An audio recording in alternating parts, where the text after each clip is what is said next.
Good morning, Dan. How are you?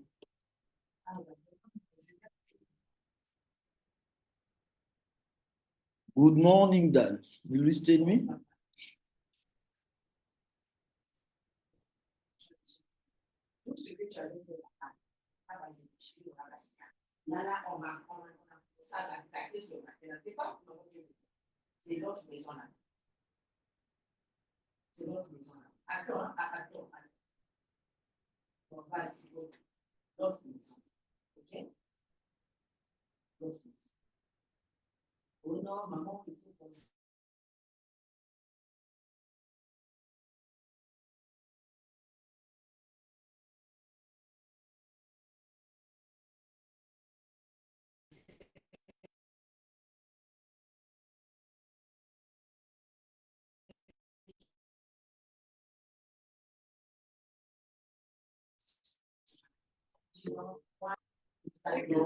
Cas du travail.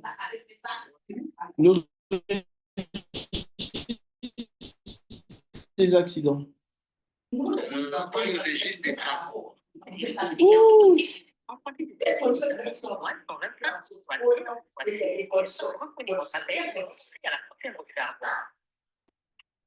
Allô, vous pouvez me rappeler dans 2 minutes, comme ça je suis en face de la personne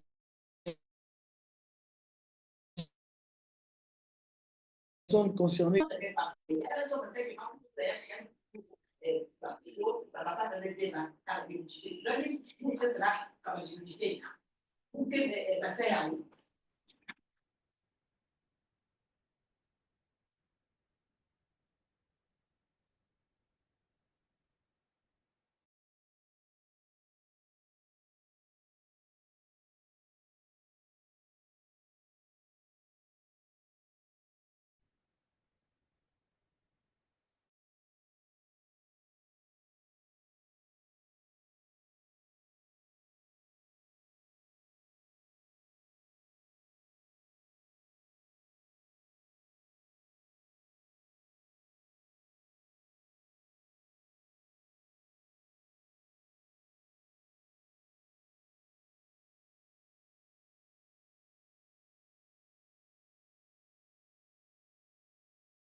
So.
Open Kasora. Yes, welcome to the workshop. It is a short one. We are starting shortly.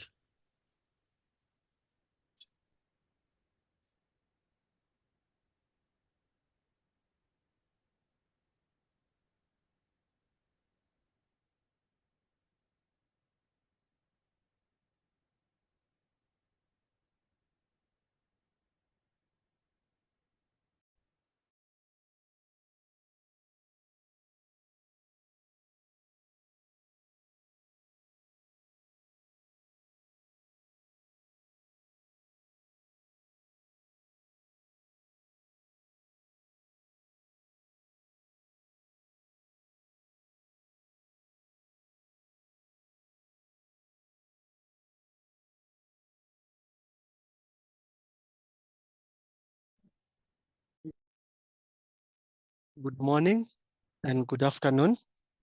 Welcome to the ARSO Virtual Awareness Workshop. Bonjour. On the benefit of using harmonized standards and tools for improving productivity in terms of quality, and safety. We'll have several presentations. We'll be sharing the agenda immediately after the opening session. I would like to inform you that we have interpretation in English and in French. For engagements with the panelists and the staff presenting, we would like to ask you to raise your hand and kindly avoid unmuting before you can be allowed to speak.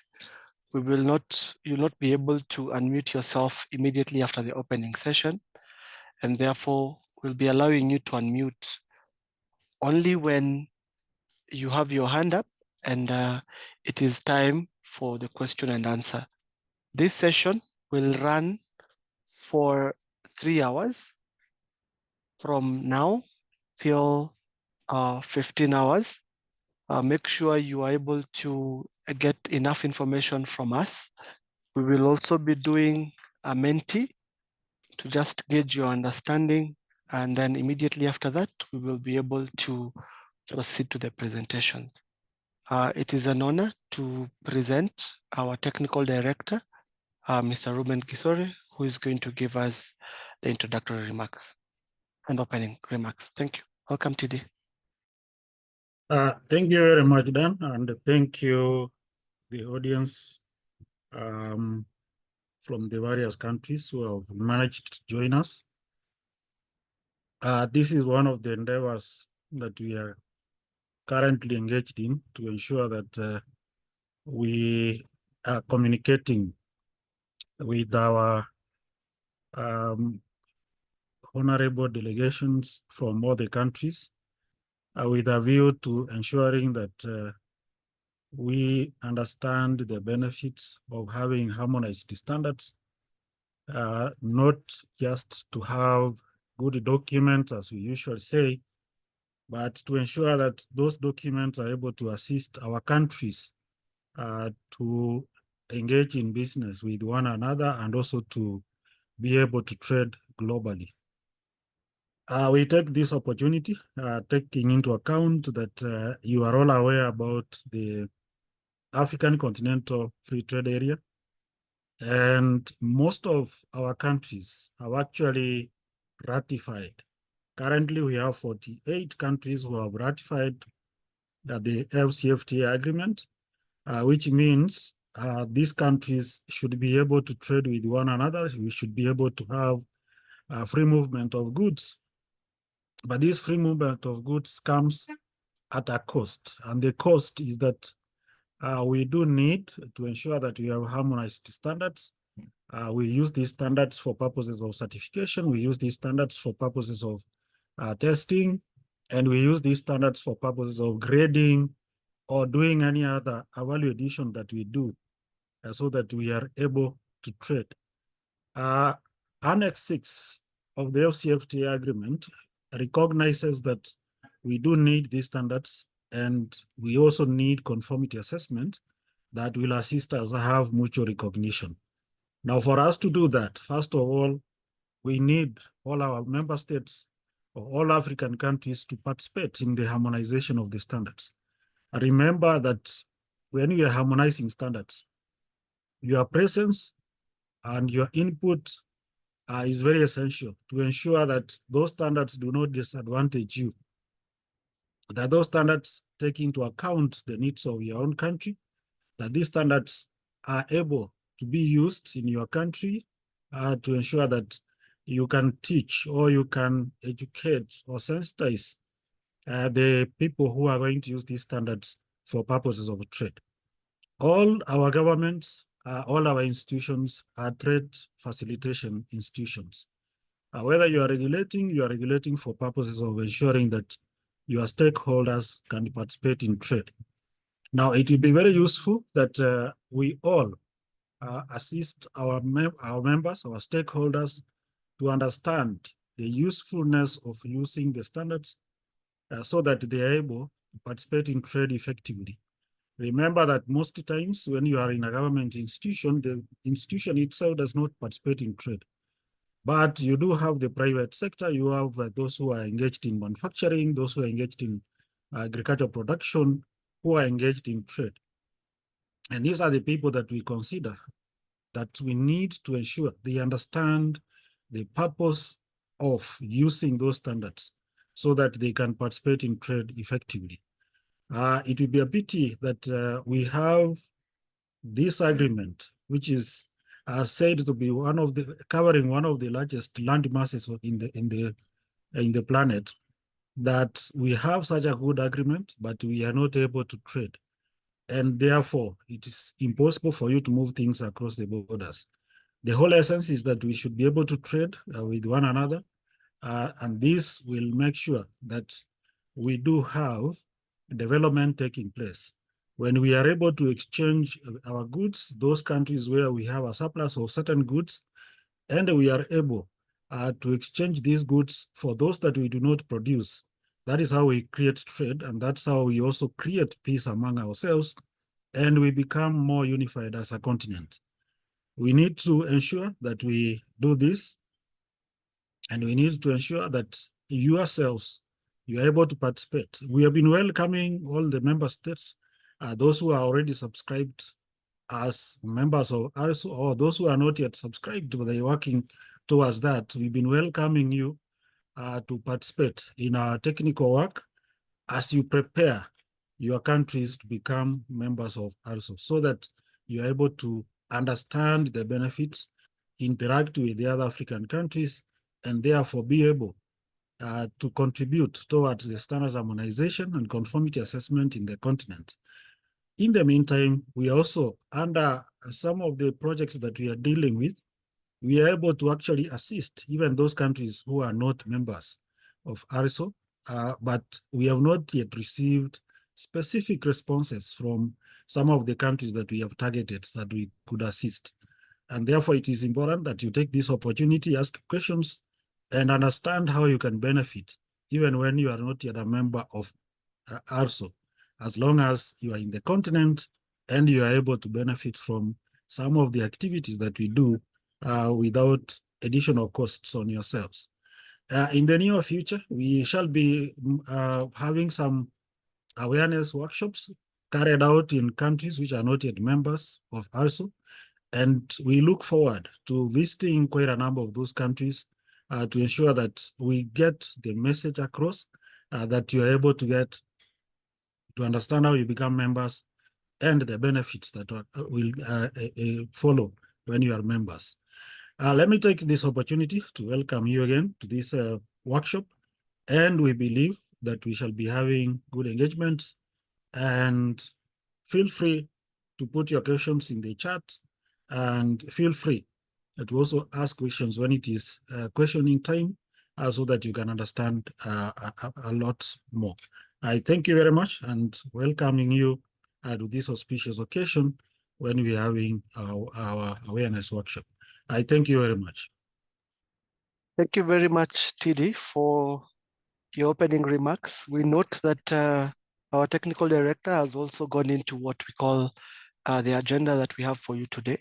We look forward to presenting to you ARSO programs and implementation of the AfCFTA by member states. Also, the impact of harmonized standards in ensuring safety of agriculture, leather, and textile products. And finally, we will give you an overview of the role of conformity assessment in promoting fair and equitable inter-African trade. Thank you once again. I would just like to inform you that we have simultaneous interpretation provided in English and French. There's a globe sign on your screen. Click on the language that you mostly prefer, and you'll be able to hear in the language that you would understand easily. Just to let you know, in our agenda, we have presentations from members of ARSO staff who will be able to give you the role in enhancing quality infrastructure and the importance of certification in facilitating inter-African trade, ARSO membership in the context of the AfCFTA, the African Standards Harmonization Procedure brief, impact of harmonized standards in ensuring safety of agriculture and food products, the role of harmonized African standards in textiles and leather industries. Between these sessions, as we moderate, we'll be able to be opening the floor for questions and allowing you to question after two speakers have been able to give their presentations. Before we can go into the presentations, I would just like to do a small exercise, which I will share on the screen.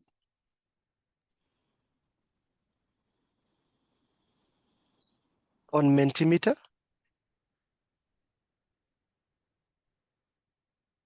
On the screen, we have a Menti. If you can confirm, you can see on our screen. And this will be able to help us just gauge your understanding on your browsers. As on the next page, you can see, please type in www.menti.com.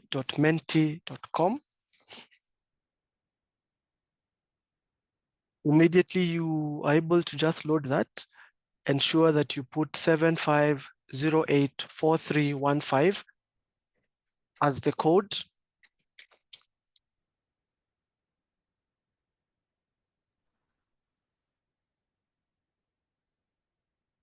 By the show of hands, if you can raise your hand, how many have been able to register into menti.com?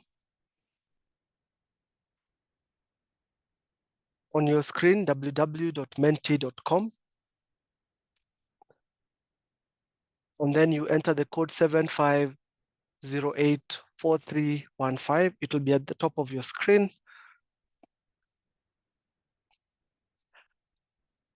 And our first question to you as our participants, do you know about any ongoing ARSO program or standardization activity?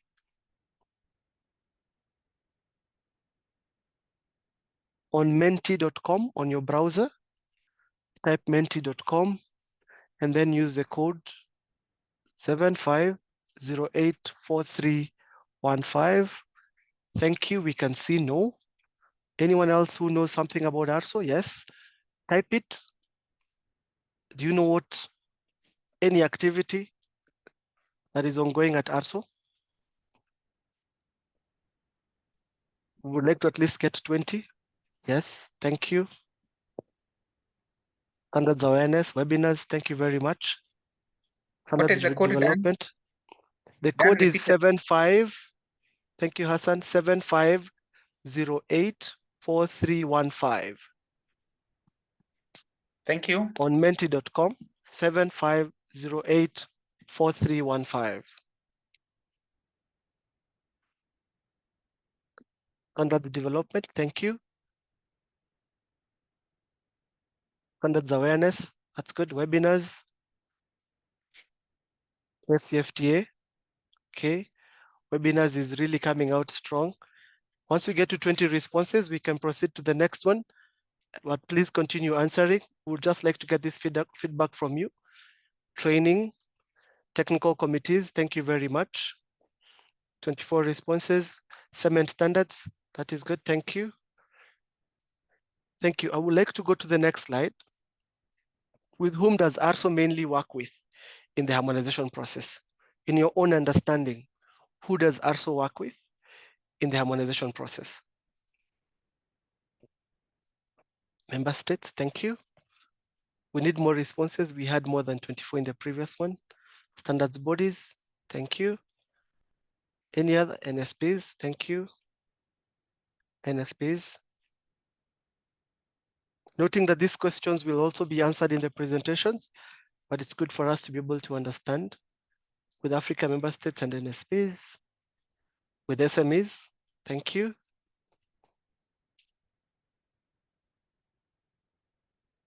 Government standards bodies, thank you. African countries, NSPs.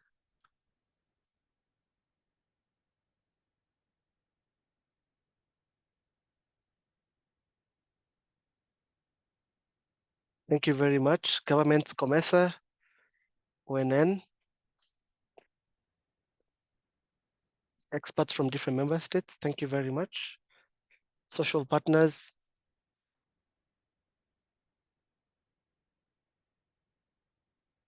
Thank you very much for the responses.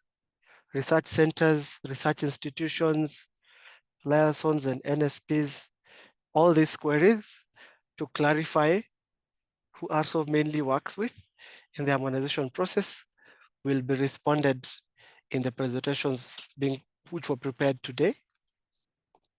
Based on your experience, which are the most traded commodities in your country? Sorry for that, traded commodities in your country.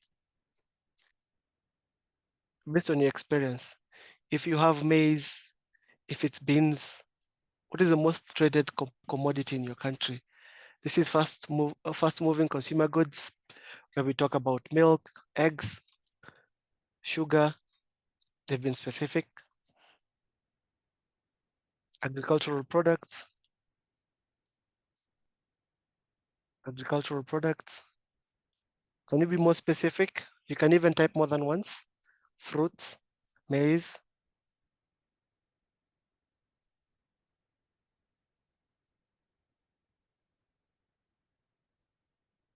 Gold, that's good. Livestock, pens. It can move away from agriculture and food sector to even automobile or textiles and leather. Rice and cassava. Tobacco.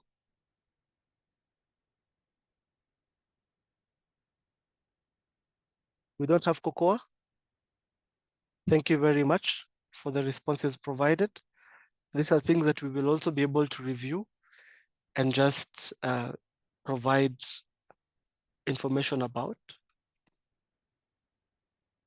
Please ask us any question on harmonization so that we can be able to answer them as we do the presentation. Ask us any question on harmonization, and this will be responded during the question and answer session, where you'll also have the time to ask.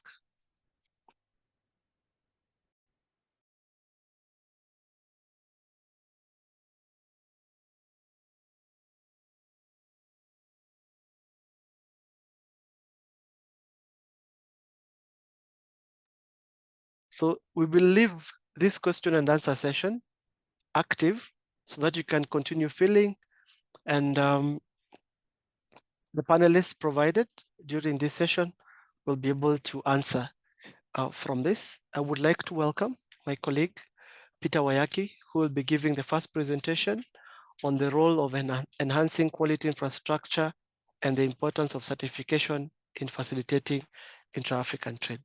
Mr. Peter Wayaki, welcome. Thank you very much, Dan. Allow me to share my presentation.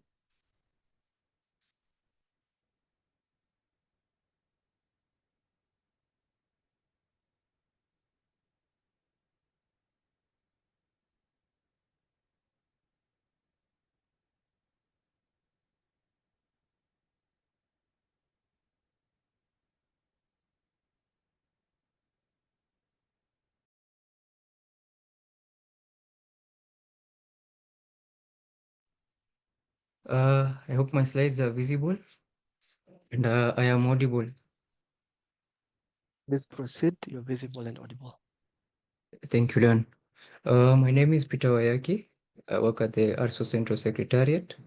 I'll be presenting on ARSO's role in enhancing quality infrastructure and the importance of certification in facilitating intra-Africa trade, with the aim of driving regional integration and economic growth across Africa.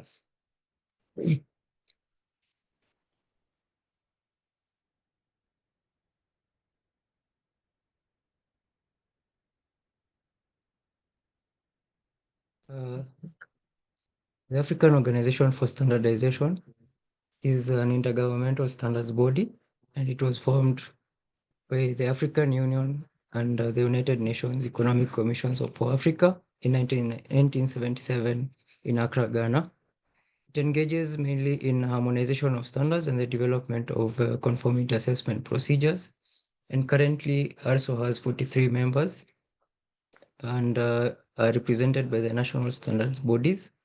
As an organization, ARSO has a vision to be excellent in standardization and promote quality culture and support trade, industrialization, and sustainable development in Africa. Our mission is to facilitate African industrialization together with intra-Africa and global trade by providing harmonized African standards and conformity assessment procedures. Excuse me. Our main values are integrity, accountability, excellence, and inclusivity. ARSO's mandate is mainly categorized into three main broad categories, which are standardization, conformity assessment and technical regulations, and capacity building, research, and information sharing.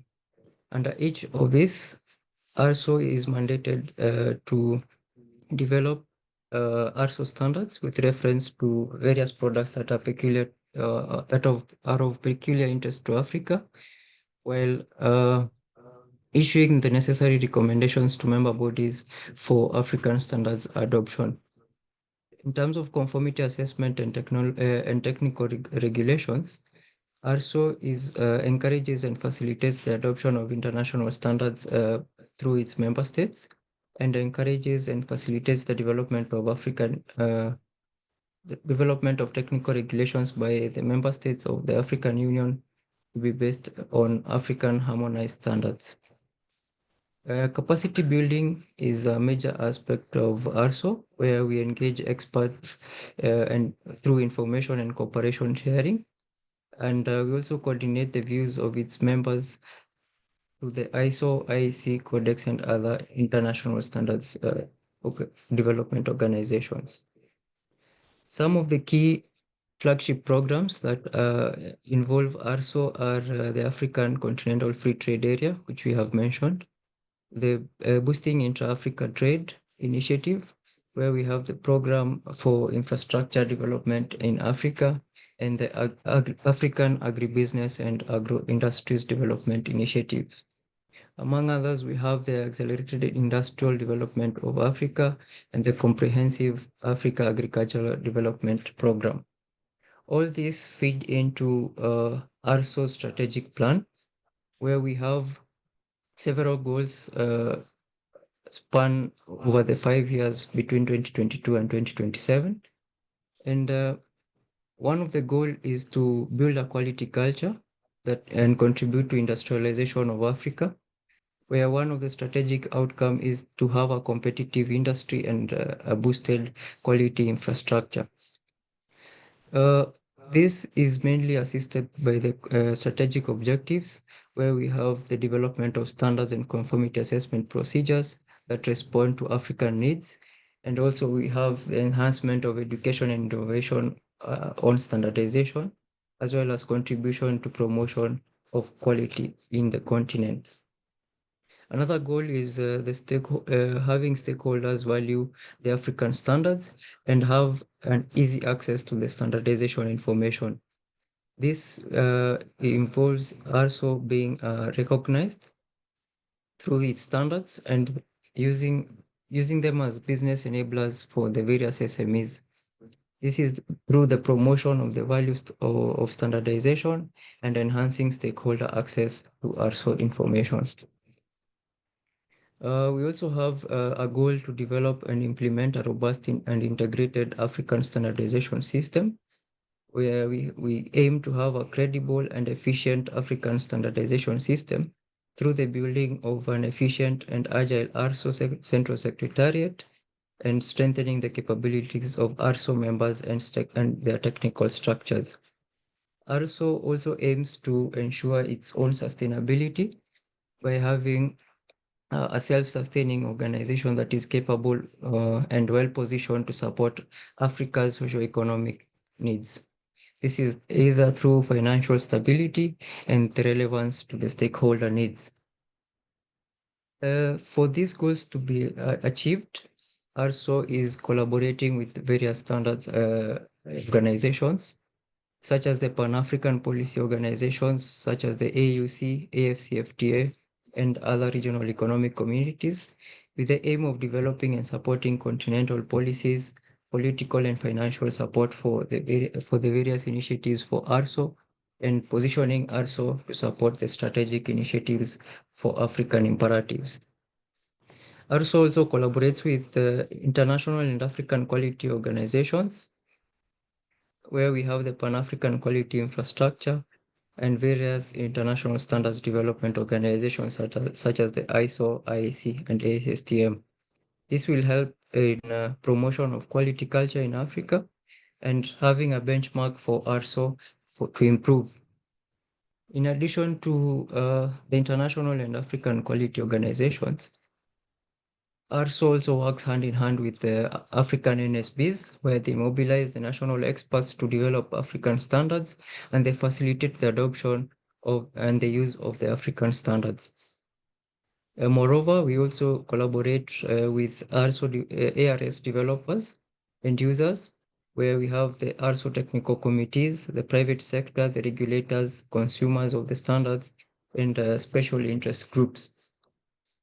So moving on to quality infrastructure, understanding quality infrastructure is the foundation of understanding what ARSO does. And quality infrastructure basically is a system of metrology, standardization, accreditation, and conformity assessment. And it's mainly important because it ensures product safety, quality, and reliability, which fosters trust in markets. ARSO's role in enhancing quality infrastructure mainly involves the harmonization of standards and the creation of conformity assessment procedures. And ARSO develops regional standards to align regulations across its 43 member states, which reduces the technical barriers to trade. Currently, we have over 2,000 standards that have been harmonized, covering sectors like agriculture, manufacturing, and pharmaceuticals. In addition to harmonizing standards, we also have capacity building initiatives where ARSO conducts training programs for regulators, manufacturers, and certifiers to implement these standards effectively. In 2024 alone, last year, ARSO was able to train over 200 professionals across 10 countries in standardization, conformity assessment, and metrology matters. We also collaborate with various partners as an organization, and ARSO partners with the Afrexim Bank, the United Nations Economic Commission for Africa. We have the regional economic communities such as ECOWAS.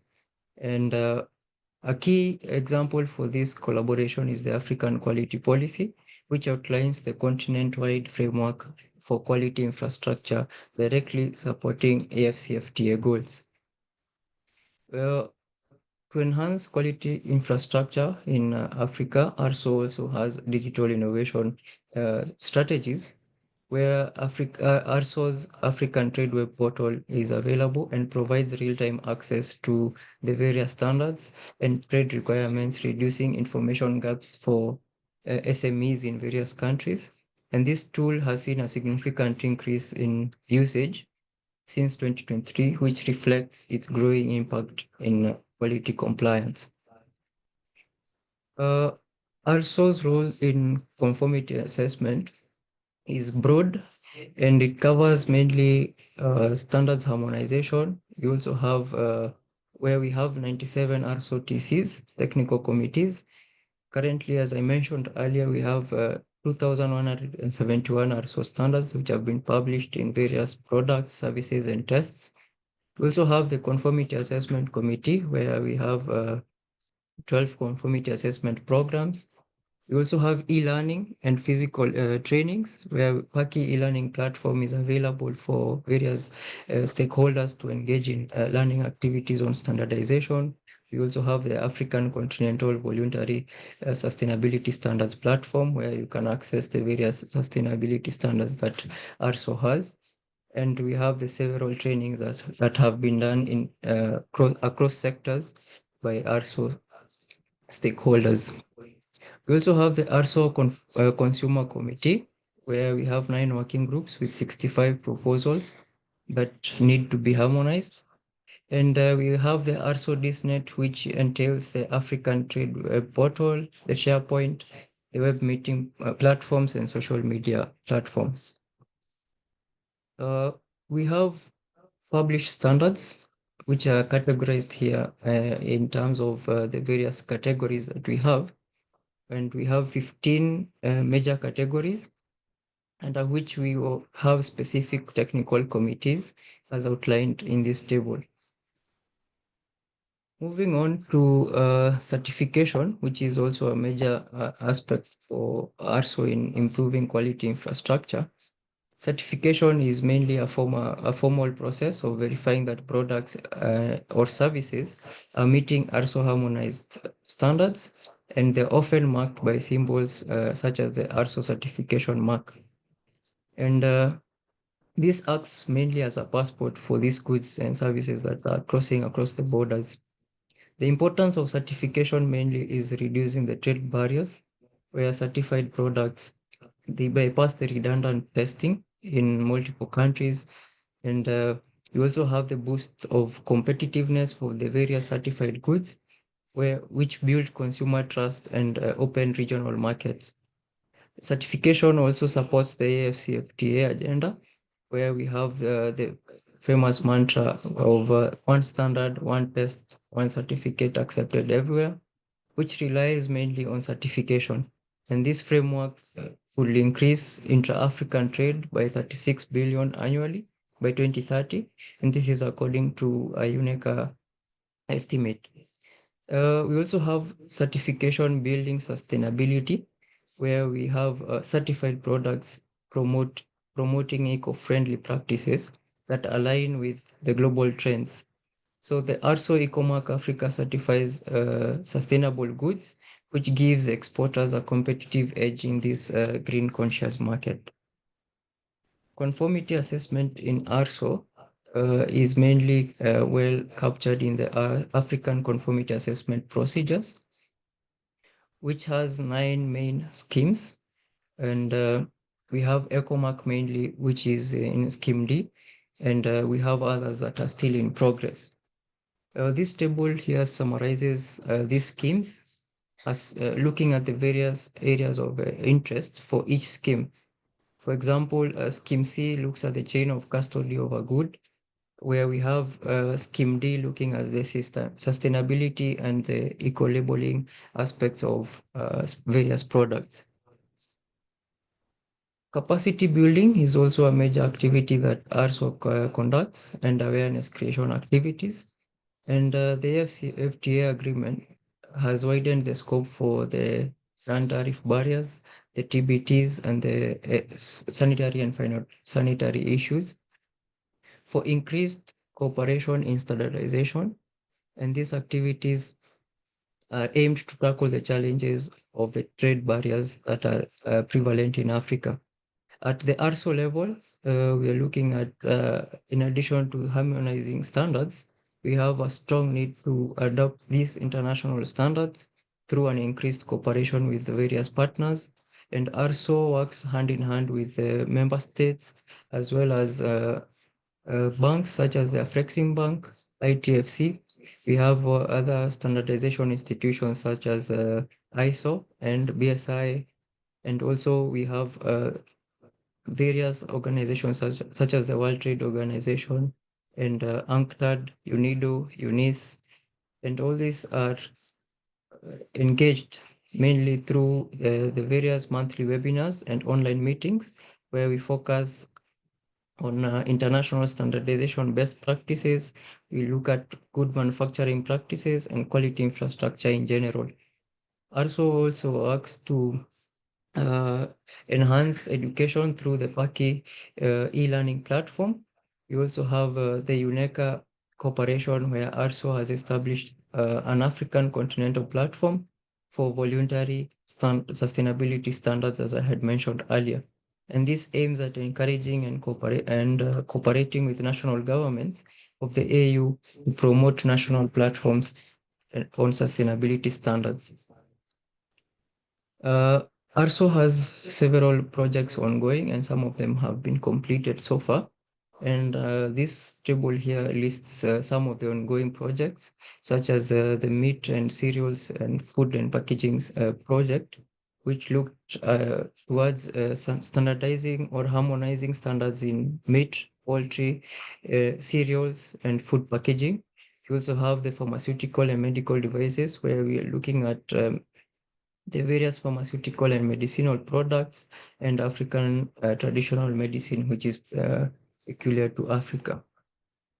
We have the automotive industry, we have the textile and leather industry, which is going to be spoken more on in the coming presentations. We have other ongoing projects where we have harmonization of standards in African gastronomy and food service.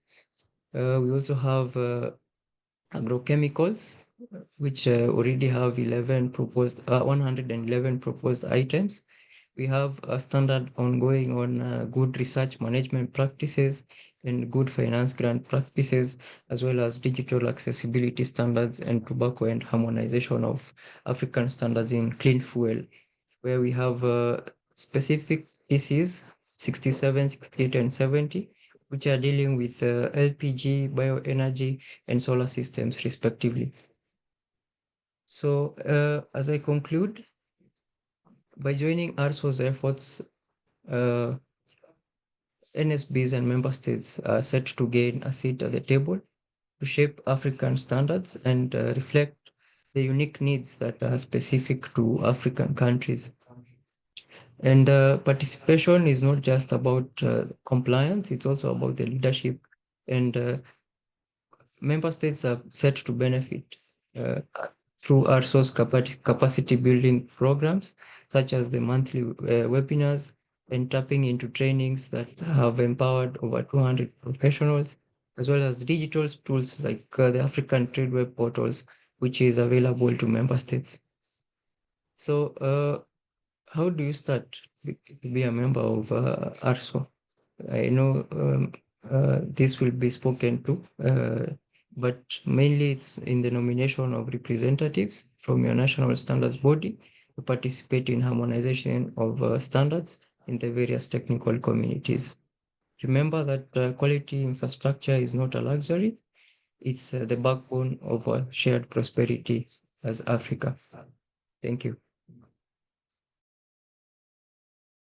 Thank you very much, Wayaki, for giving us an insight into ARSO activities and programs, ongoing projects, the completed projects, and also informing the team. I would just have a few questions for Mr. Philip as he goes into his presentation. One question that has been asked before we can give anyone the floor: how do you guys get access to the available standards? So Mr. Philip, as you're doing your presentation, make sure you answer that.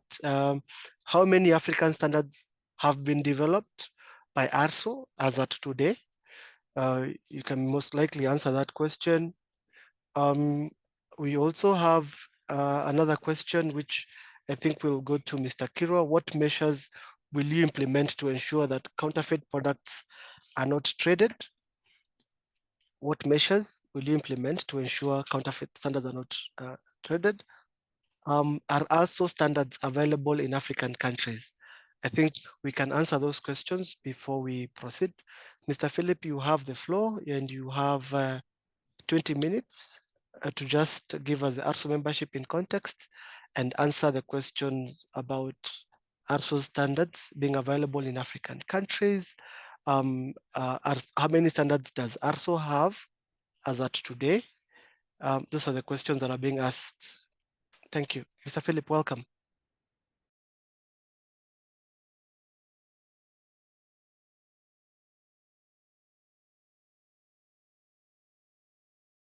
As Mr. Philip is coming in, do we have anyone who would like to ask a question? I allow them the floor and unmute them.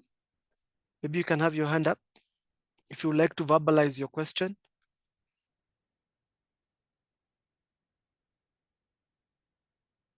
Or any inquiry as Mr. Philip is coming up. Thank you. I think Mr. Philip will be responding to those and then we'll also respond to the next. Mr. Philip, thank you and welcome.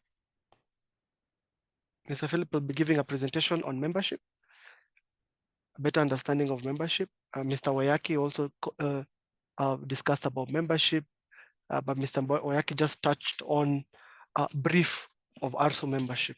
So Mr. Philip, welcome.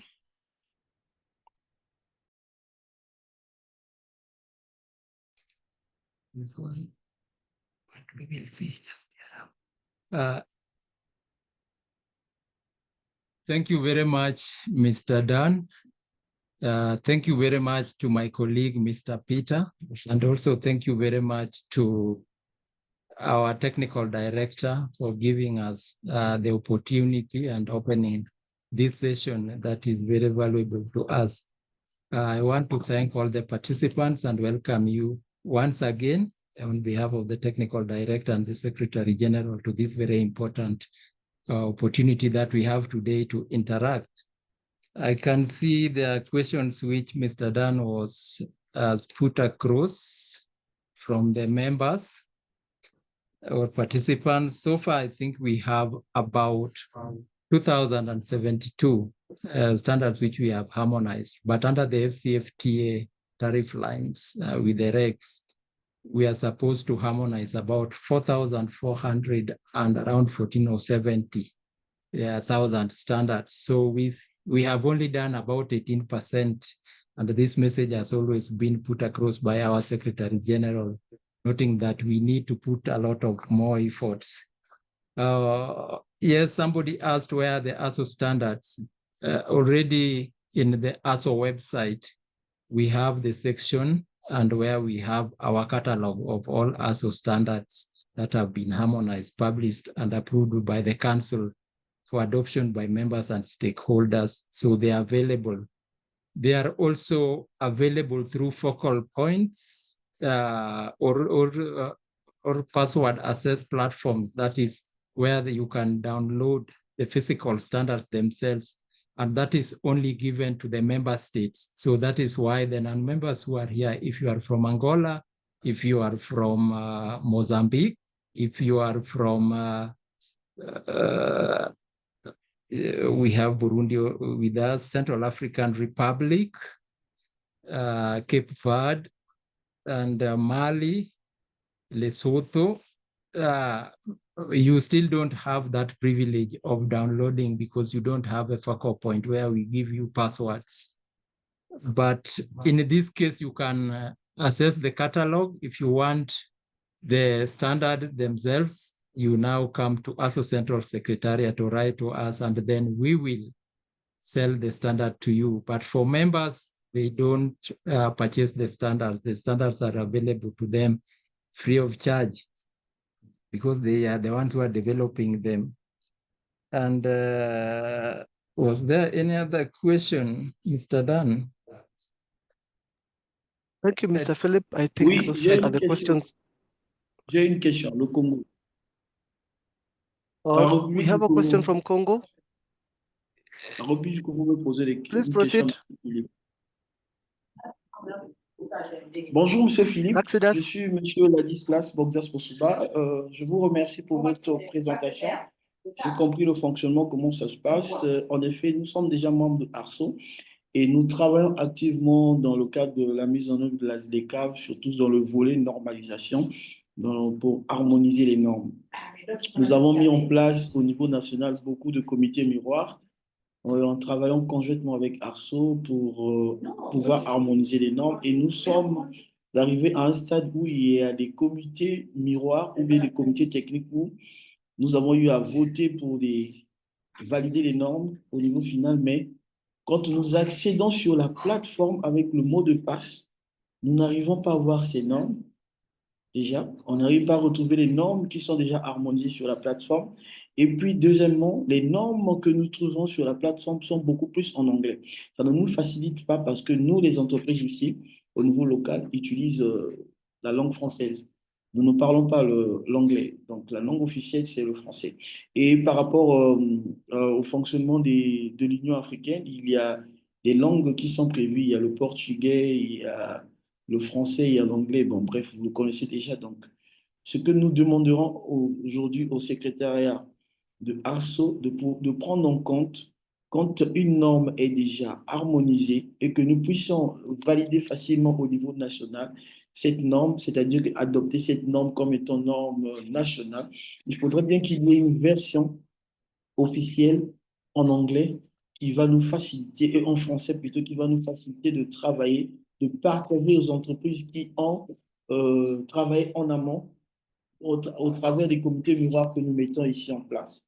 Donc, ce que moi, je demande aujourd'hui, c'est de nous donner cette possibilité d'accéder plus facilement à toutes les normes qui ont été déjà harmonisées pour me permettre à moi de présenter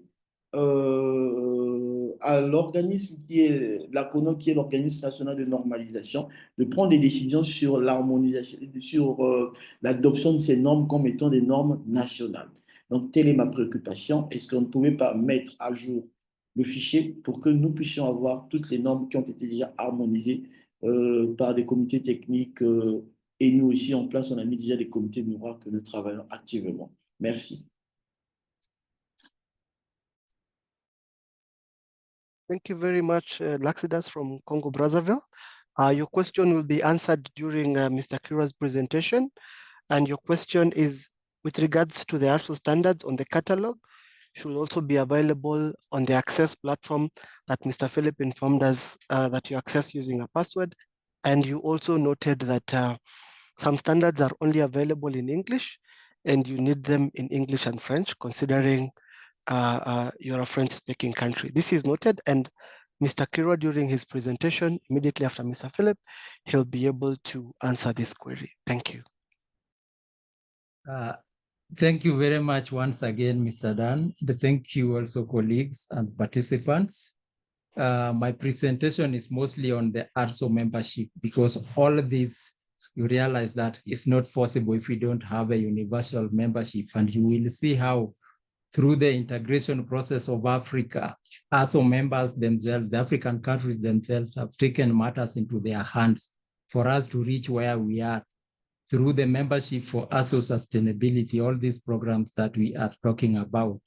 So since the Lagos Plan of Action to where we are, Agenda 2063, it has been a process, and in all the situations, two things have been constant.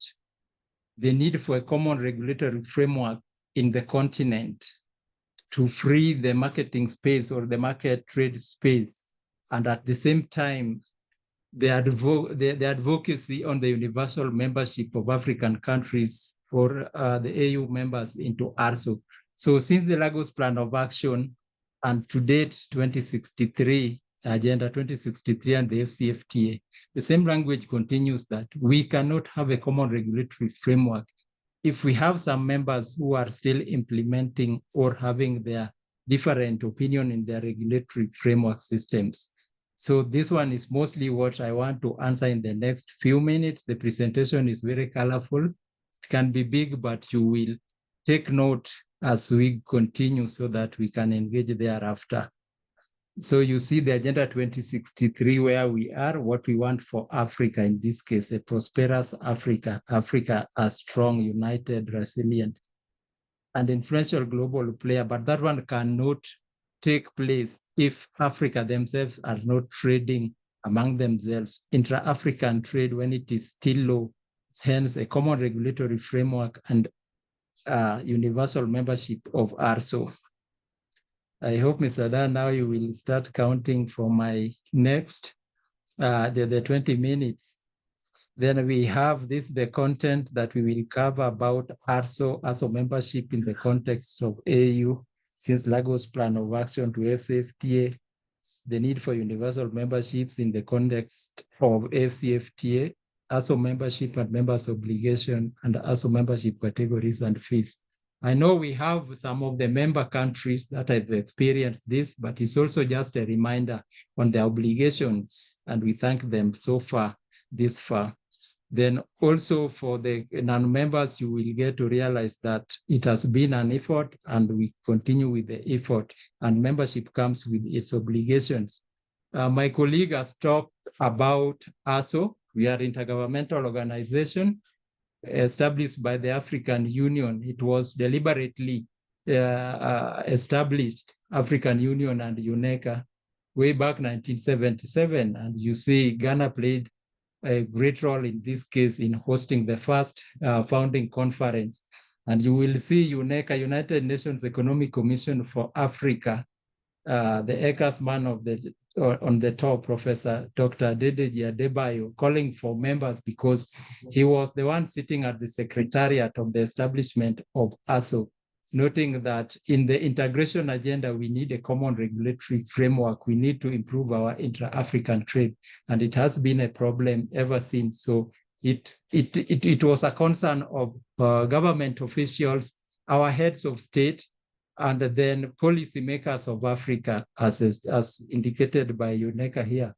And you see, we had 21 members founding, or 21 African countries as founding members. The ones in blue: Burkina Faso, Cameroon, Cote d'Ivoire, Mauritius, Niger, Nigeria, Senegal, towards Uganda and Zambia. These ones are founding members. But to date, through advocacy, through the African Union, UNECA, and the decisions that we continue having, including the AfCFTA, the number has reached 43. So our mandate is harmonized standards and conformity assessment, as my colleague has already said. Once tested, once certified, accepted everywhere within Africa as this map circulates.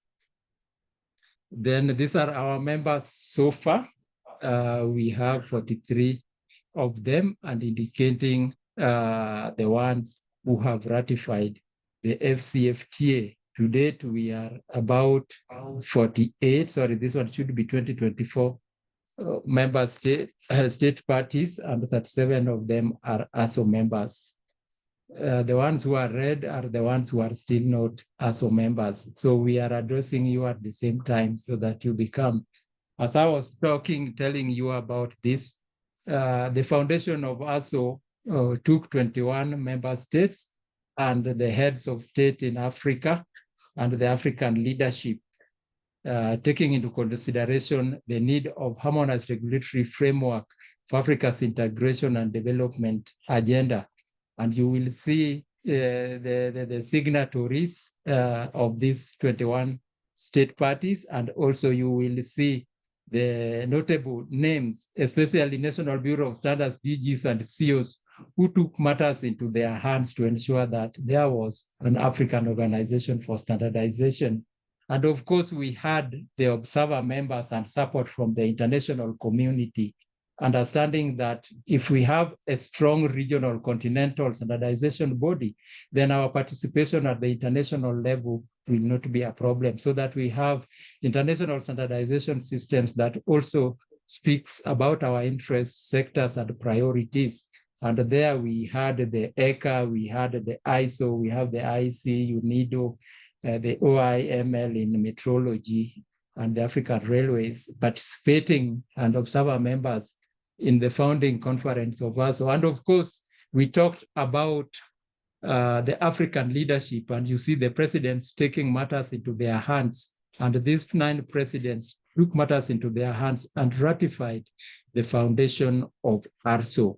So the commitment which was there, it took the National Bureau of Standards bodies, it took the ministries of trade and industries, it took presidents. And this is the same spirit that we are also engaging non-members. We normally engage the National Bureau of Standards, we engage the ministries of trade and industries. And of course, also, whenever we go out, we are pleased to meet presidents and also put agenda. If not the presidents, the vice presidents. Our Secretary General has been in several occasions having the opportunity to meet high government officials for the non-member states to agitate for them to have ARSO membership, so that we have a common regulatory framework.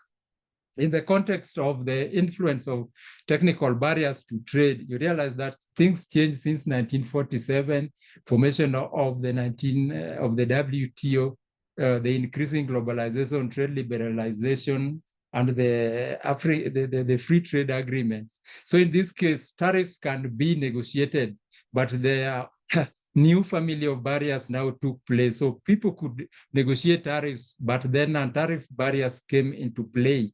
The standards, the TBTs and the SPS, and they have taken a control, a central stage in economic trade policies. And in this case, also with the WTO, you realize that members are allowed to develop their standards, regulatory systems that will make them also defend or meet their legitimate objectives in terms of protection of health, security, and the safety of animals and all that. So for Africa, since we have different regional economic communities, the proliferation of different standards, technical regulations, conformity assessments have come, as the TPs generally resulting from different standards and technical regulations. And here we have found ourselves, and WTO says different regulation, different standards, different assessment procedures, you need to do harmonization. And that is why we are calling for members through the integration agenda of Africa to have a common regulatory framework, the harmonization of this, so that we have a coherent systems of technical regulation standards and conformity assessment. My colleague, Mr. Peter, has highlighted this as the role of ARSO, but it needs the participation for all African countries to realize a coherent regulatory framework. So in the context of the integration agenda, you realize that Africa has gone through at least 3 stages up to where we are today. The first industrial development decade, 1980-90, through the Lagos Plan of Action. And this one was championed by our African leaders, presidents. And the focus was to make industrialization work for Africa, and in food processing, textile industry, forestry, and all of that. So through all of this, then we came to second industrial development, the Abuja Treaty, focusing on the rehabilitation of existing industries and expansion of selected sectors, leather products, textile, metallurgy, engineering, construction. It was about industrialization. It was about manufacturing. It's about increasing trade. And then we come to the third development decade for Africa, 2016-2026. Remember that by this time around now, Agenda 2063, the AfCFTA goals have been set, and including the 2030 Agenda for Sustainable Development. So mostly it was being implemented by UNIDO, and you see UNIDO making reference to AIDA 1, AIDA 2, and both initiatives aiming at promoting internal engines for growth, building on continent's wealth and natural resources. So the competitiveness, industrialization for Africa. So AIDA 3 continues to focus on strengthening and enabling business environment, the quality infrastructure, appropriate policies, and the infrastructure that we need, and prioritizing sectors that have high potential. So the textile and leather, agriculture, automotive, pharmaceuticals. As my colleague highlighted, these are the areas where ARSO has been also harmonizing the standards and conformity assessment to promote intra-African trade. Already we have about 96 technical committees with members, experts from member countries that are helping in the harmonization of standards. In all these cases, the development process, the AIDA 1, 2, and 3, they recognize the need for harmonized regulatory framework in their processes. As you can see here, the Lagos Plan of Action, first of all, encouraged the membership of ARSO to be from 19 countries that were there by 1980. So advocating for universal membership of ARSO. Then the establishment of African regional standards, regional certification marking schemes. So that one was under AIDA 1, and then AIDA 2, Abuja Treaty, advocating for a common policy on standardization and quality assurance. And this is why membership, the universal membership, is important, so that we have a common policy. This one has been realized through the development and adoption of the African quality policy by the AU in the year 2022. You see also requesting ARSO to undertake such other related activities in standardization and measurements. And you can see certifications, capacity building, awareness promotion that we already been doing. Then Johannesburg, 2002, and this is where eco-labeling mechanism, when now sustainability is getting ground in standardization systems, sustainability standards under the sustainability schemes that ARSO has been. So within the integration agenda, the African leadership continues to develop policies that affect the ARSO membership and the ARSO programs. The 9th ordinary session of the Conference of Ministers of Trade, 2014, this one also encouraged that all members, all the African Union members should be ARSO members by 2017, and declared that year as Year of African Quality Infrastructure. And I think during that year, we did a lot in terms of awareness creation, in terms of winning partnerships, and in terms of capacity building for the member states. Come the AfCFTA agreement under Article 6, you realize that we need to promote adoption of standards developed by ARSO. Where relevant international standards are not available, then we need ARSO to develop those standards, harmonize them through the members experts or nominated members experts. And member states are also being requested to designate liaison focal points to ensure that you are aware of the standards being developed. I like the questions which have been asked from the prior presentation by my colleague. And this one, I think, answers that question. The state parties, we need to designate liaison focal points so that you are informed about the standards. And at the same time, AfCFTA calling on members to both participate in international standardization and also ARSO work. This is our integration agenda systems 1980 through the IDA 1, IDA 2, IDA 3, and where we are at the AfCFTA.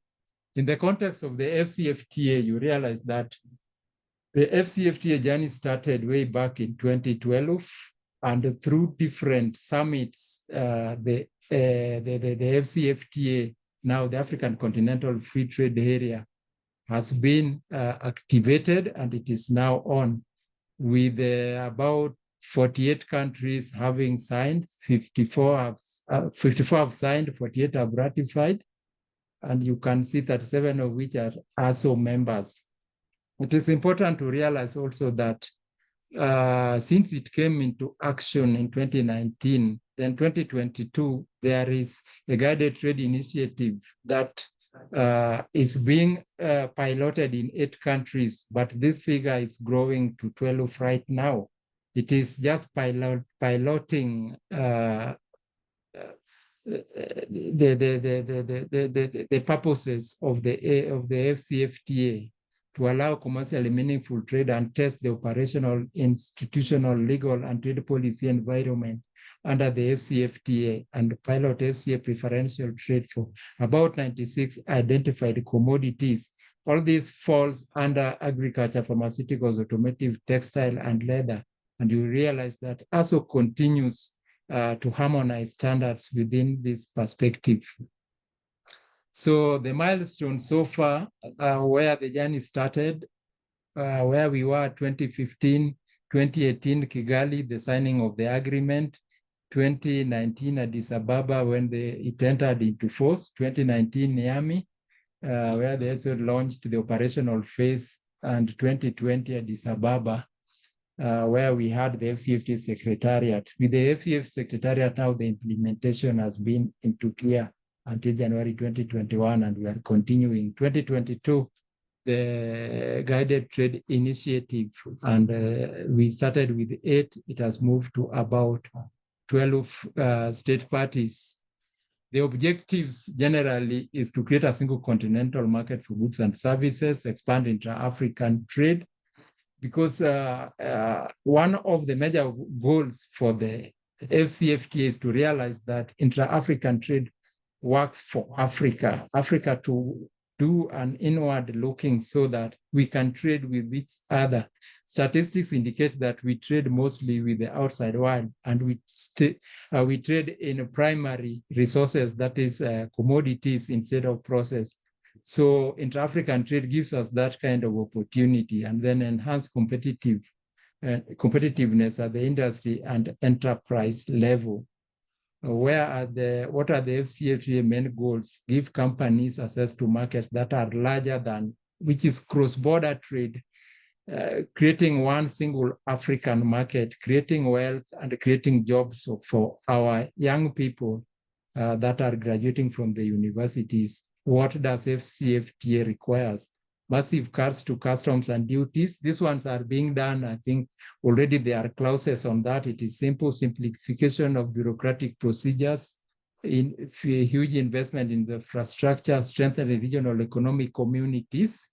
Then we have the issue that we are address issues of non-tariff barriers to trade, standards, technical barriers, regulations, and conformity assessments. And on the right, you will see what leaders are talking about, the African leaders themselves, the experts and expatriates talking about this, the experts also saying what the AfCFTA is poised to contribute to the African market, to the African continent, and also not only within the continent itself, but integration of the continent into the global economy. And that one can only be achieved if mostly we develop our regulatory framework based on international best practices, of which now ARSO has laid a lot of policies in this regard, and the standards and conformity assessment procedures that we are implementing meet these international best policy, regulatory policies. So we are easily connected to the global economies. Then why does we need the AfCFTA? This is just about eliminating barriers of trade in Africa. The objective is to significantly boost inter-African trade, value-added production across all sectors of the economy. The main system here is also understanding the fact that in the African trade integration, Africa has been lagged behind by patchwork of unique legislations. You recall that we have 8 regional economic communities and with their own different regulatory framework, which we are trying to bring together. So these standards, technical regulation, and conformity assessment procedures has been hindering us from trading with each other, where governments frequently create trade barriers to protect their home markets in a very traditional way by then. But now the AfCFTA is creating that room that we can now open these traditional boundaries and have a common intra-African market. And from the studies, you realize that trade regimes are more restricted in Africa than in any other regions, as you can see the way it is highlighted. So this is why we need the AfCFTA.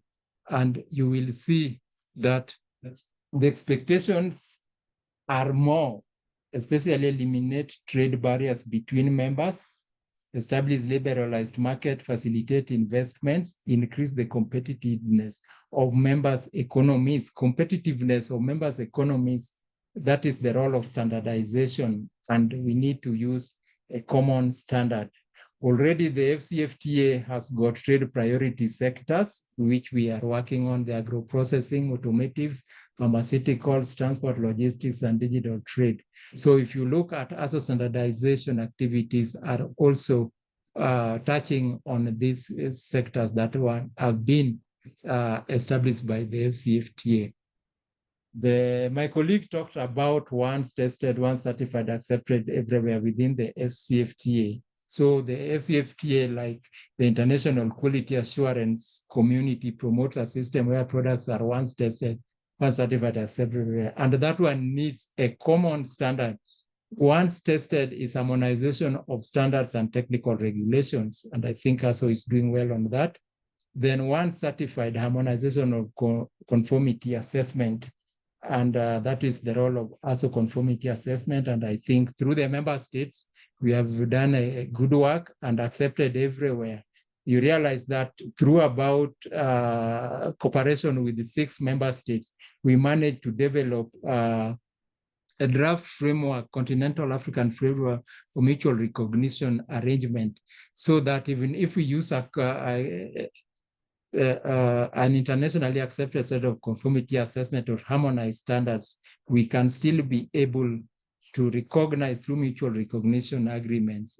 And our mutual recognition arrangement has now been adopted at the AfCFTA level and is going to propel. So the AfCFTA agreement talks about once tested, once certified, accepted everywhere. And that's why the universal membership of ARSO for the members who are still outside there. That's why the call continues to grow for your membership in ARSO, so that we move together. Once tested in Mali, once tested in Mozambique, declared just the way it is happening in the EU system, where if a good is declared in one area, according to a harmonized EU standard, then it will access the European market everywhere within the 27 member states. That is what we focus on. And already the AfCFTA has given us this opportunity through the TBT Annex 6, Article 5, cooperation for state parties in the development and harmonization of the standards. Then under the SPS Annex 7, the same harmonization or cooperation in the harmonization of SPS measures. Then also the adoption of international standards or ARSO standards in Article 6, and the issue of mutual recognition arrangement, Article 6, Article 8, then transparent notifications and in the standardization process, information exchange. My colleague talked about the ARSO DISNet, then capacity building and partnerships, the establishment of TBT subcommittee and Annex 7 on NTB. So you realize that the TBT itself talks to the mandate of ARSO and calls for members to be ARSO members contribute to the harmonization process. Already there have been consultations. We have an MOU with the AfCFTA Secretariat to implement TBT Annex 6, the various articles that are related to our work. This is when the AfCFTA Secretary General visited us at the ARSO Central Secretariat when they signed with our Secretary General the MOU. And you realize that it is not only about the continental level, it's about the international systems where we have our Secretary General, Dr. Nsengemana, we have the ISO Secretary General, Sergio, and we have the AfCFTA Secretary General meeting from time to time to talk how we can have a harmonized regulatory framework with members participating. So the common regulatory framework and milestones, already we have touched ground and we are moving, and we don't want to leave other African countries behind.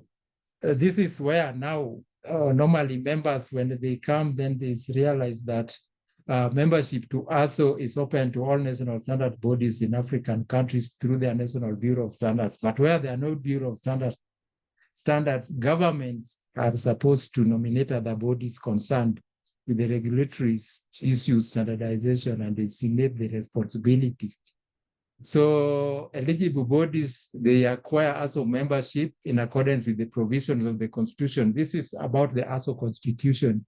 So they fill accession form either by the ministers, and when a minister designate, then the head of the DG of National Bureau of Standards can do it. But you remember in the introductory stage where the presidents did it, where the ministries and the ministers did it. Currently, we have ministers doing it, we have DGs doing it.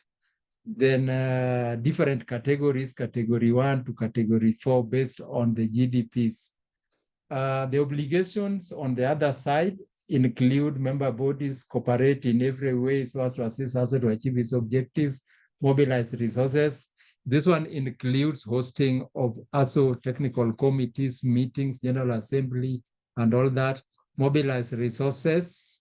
Also, that one, we are doing something called the ARSO Fund for ARSO sustainability, and also pay promptly their annual contributions, which also are based on the World Bank GDP's rates, and then facilitate the collection, exchange, of dissemination of information, because this is one area where Africa has been having problems. And under ARSO business, we are trying to facilitate information exchange on standards and make available training, research, testing, other facilities on such terms as may be agreed upon.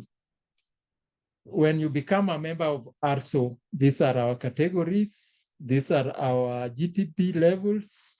1 unit goes for $8,000. Countries with GDP less than 4.5 under category 4 pays USD 8,000. It is paid yearly. The same to countries GDP from 4.5 to 12 billion, you pay 2 units 16. Then category, this is category 2, countries with GDP from 12 billion to 60 billion, pay 3 units, 24 USD. And finally, those who are above 60 billion pay 4 units, that is. And this is so far how we are. So I know there are so many other member states, as we have already written to them, engaged them, that fall within these categories. And especially we are focusing on the 11 member states who are now bound by the AfCFTA agreement that they have both signed and ratified, so that when you come based on this, you can easily know where you will fall. But also we want to clarify something, that all members are treated equally, no less a member. We have all opportunities for all the members. So category is just a matter of units and the GDPs, but it does not mean that category 1 people are more treated with some special treatment than category 4. No, all members are equal. We have opportunities to become an ARSO president, to become a council member, to participate, chair, be a secretariat, a secretary, to any ARSO TC or ARSO program that you want to. The categories is that one. We want to move together and we support each other. Currently, we have the GDP, World Bank GDP of 2020 that we base our membership until it will be revised. You remember it was 1998 and it was revised during the 27th General Assembly because cost of doing business has risen and members accepted it. It is being implemented since 2023 to 2025 and several member states have transitioned to their new GDPs. So benefits, already my colleague has talked about it, but these are some of the summarized: assistance in strengthening of programs and activities of the National Bureau of Standards, quality control through joint projects that we normally have, promotion of national quality infrastructure of member states, including development of national quality policy aligned to African quality policy now. Then in this case, I think we have helped about 4 countries and we are still sourcing, where when we get such kind of funds, we work with member states to meet some of the costs, then participation in the development of harmonization of African standards that also take care of countries' interest, including adoption or using the national standards as references to African standards.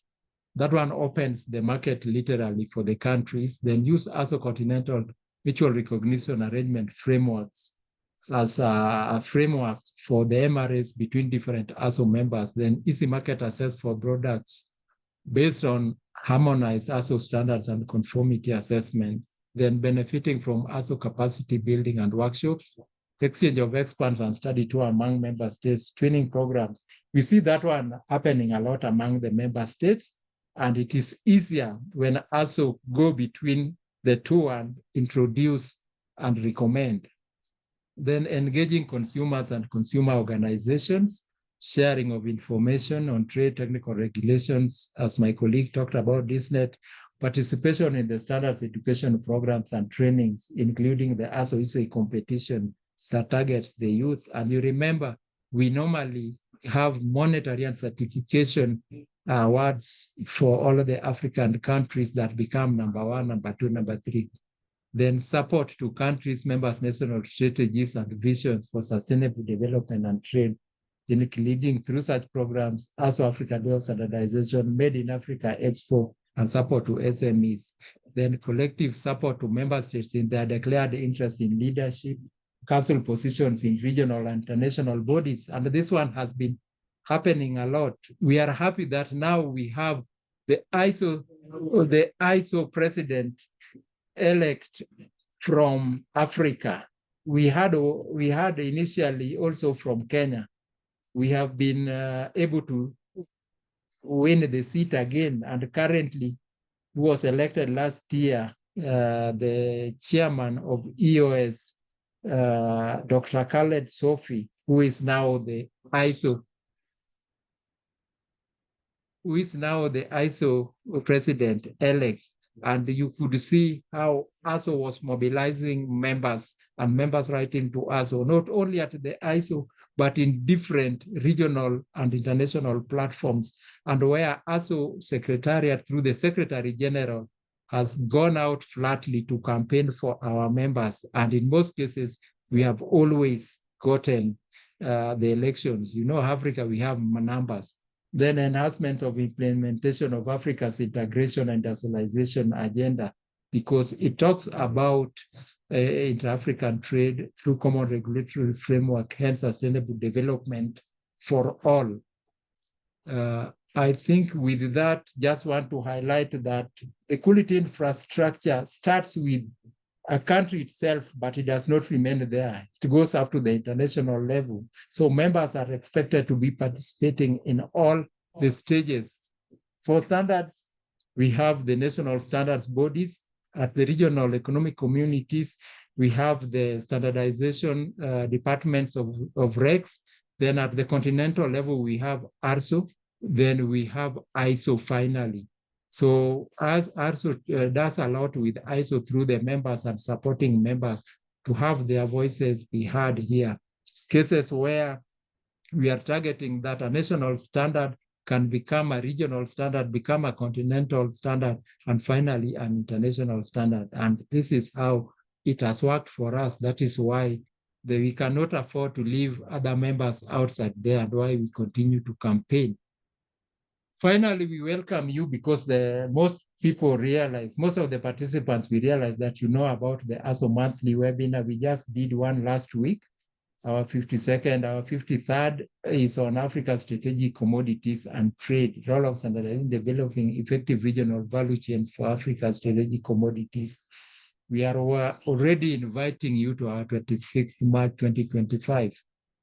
Also, we normally don't leave our non-members outside when we do our General Assembly meeting so that they benefit from the programs that are supported through our stakeholders during the ARSO General Assembly meetings. And we are already announcing and inviting, invitations are on the way even for the non-members to come and join us in the 31st ARSO General Assembly, 23rd to 27th June 2025, and which is being hosted by the government of the United Republic of Tanzania and in association with the Zanzibar Bureau of Standards, Tanzania Bureau of Standards, and will be hosted in Zanzibar itself. It's a great opportunity to come and join us in the theme, Accelerating Fair and Just Trade in Africa under the African Continental Free Trade Area through an African Coherent Regulatory Framework and Harmonized Standards.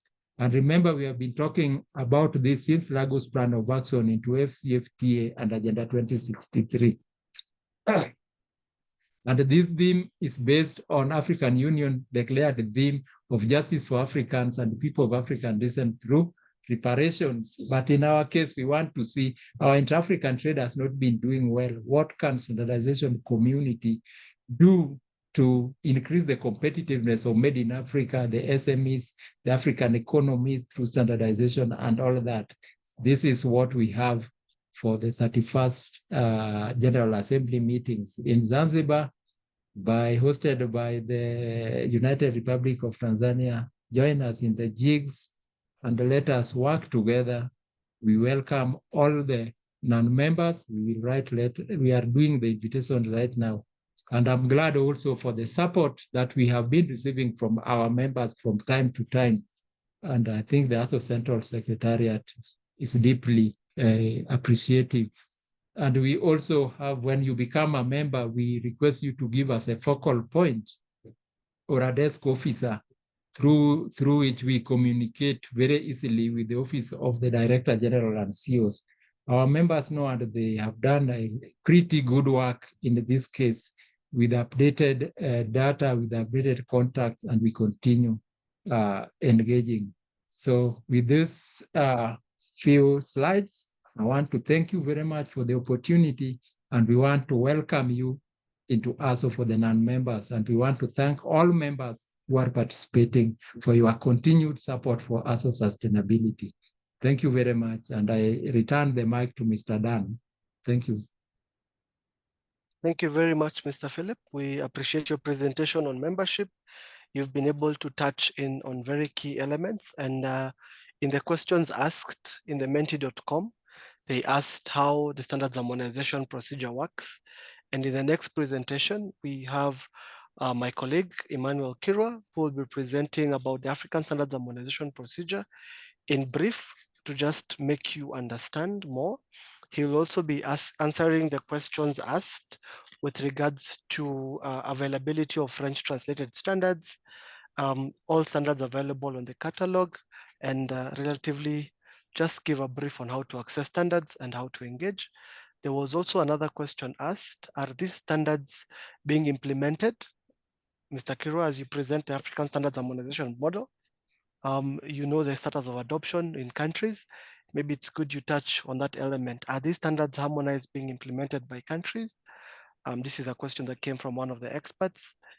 We also had an extra question, if you can note down, the procedures of handling or running technical committee meetings. Consider sharing a meeting plan for technical committee meetings for people to effectively plan and participate in these activities. Mr. Philip, thank you for your presentation, and I welcome Emmanuel Kira.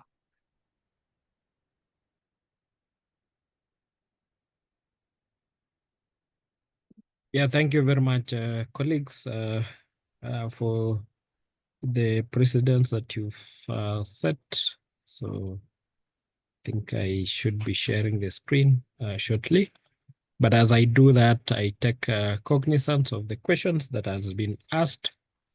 Perhaps try to respond now. The first one on the number of published standards. Total number of published standards are 2,171. We anticipate quite a number of standards also to be published in the course of the year to support trade. There was a question, maybe if Mr. Gashai is here, I would maybe ask him maybe after my presentation to undertake the issues of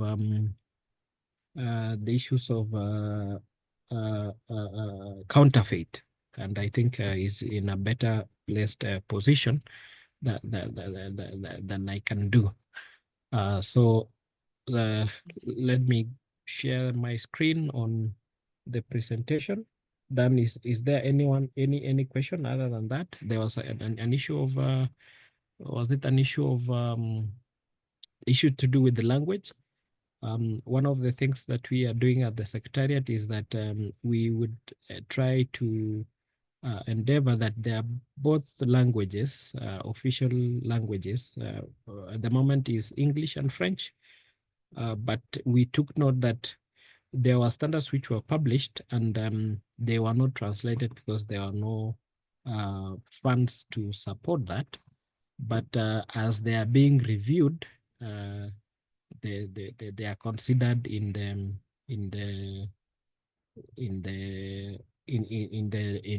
translation into the two languages. Then the other part was the identification that some standards were equivalent to international standards, and therefore, if they are equivalents, then what we have tried to do is that we have provided in the catalog that these standards were equivalent to this international standard, and therefore you could access those standards at either ISO or at Codex. Dan, I'm not sure, could be having challenge to load my screen.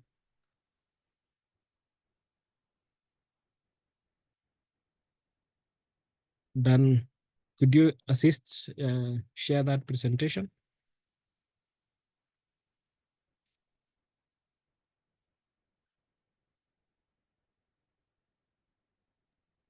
As Mr. Kiro is sharing his presentation, I would just like to encourage that you continue sharing your questions on the chat box and on the menti.com shared.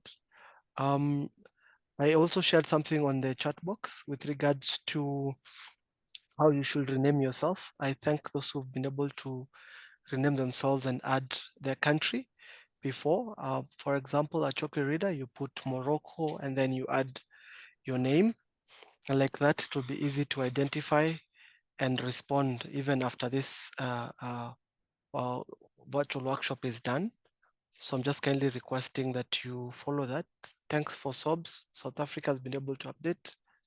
We're just kindly requesting that you update and put the country name or put your NSP before as you proceed. Thank you. Mr. Kira, please proceed. As we're also waiting for Mr. Kira again to share his presentation, we encourage you to share more questions and also inform you following the questions in the chat box. We shall be sharing on the ARSO website the presentations shared during these meetings. Some of them are abridged, and therefore it has more information on the main presentations. Also, this session will also be shared on the YouTube page, and the link will also be distributed to countries. Thank you.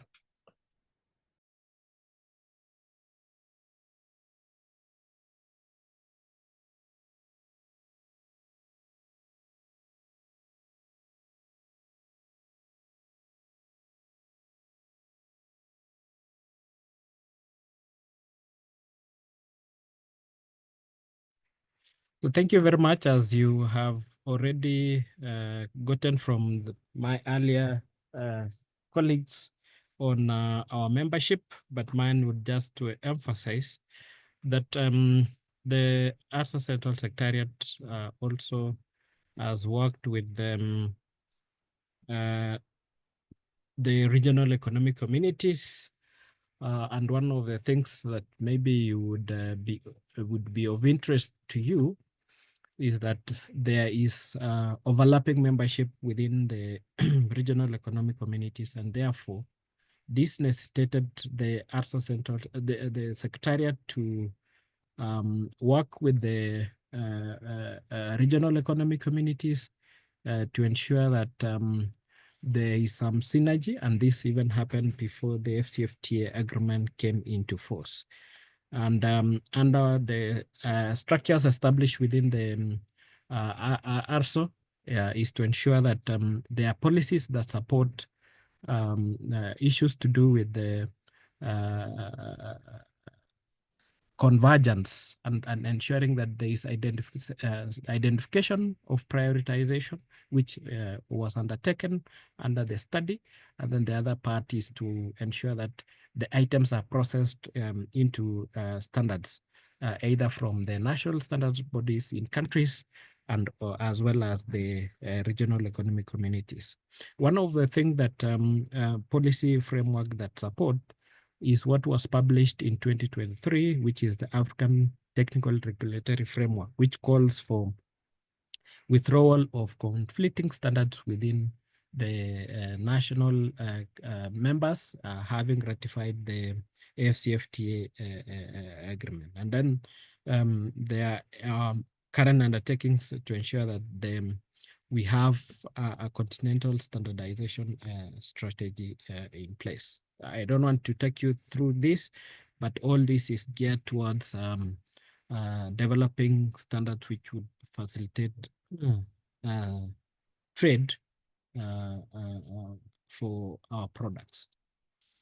Now, to be able to have this in place, there are documents that ARSO has developed. You are able to see a presentation by colleagues, their instruments, either the constitution, either their policies in place, which have been approved at very high level, either at the African Union or at a very high level, which is the governing institutions of ARSO. And therefore, what I would dwell on is on the procedures that we utilize to harmonize standards and how are they called African standards, and what path do we undertake. And therefore, the presentation that is before us is to assist us at least have a glimpse of what environment do we operate in to ensure that we are aligning to the international best practices. And therefore, the procedures that I'm undertaking you is quite voluminous, and maybe we'll be sharing the documentation, but I'm not going to much details because the presentation might have some other supporting elaborations. Therefore, the principles for standardization, we operate under the WTO principles, which is openness, transparency, impartiality, effectiveness and relevance, coherence, consensus, development dimensions. It means that as we developed the deliverables in instance, we would be able to see maybe later on. But as we develop those ones, it's to ensure that we are relying on consensus among stakeholders, and therefore we need to be involving them in instances where there is open to participate in the committees, open to sharing of the standards, open to the promotion of the materials, and open even to the national positions. The other aspect is that what we mean by being transparent is that whatever that is being undertaken,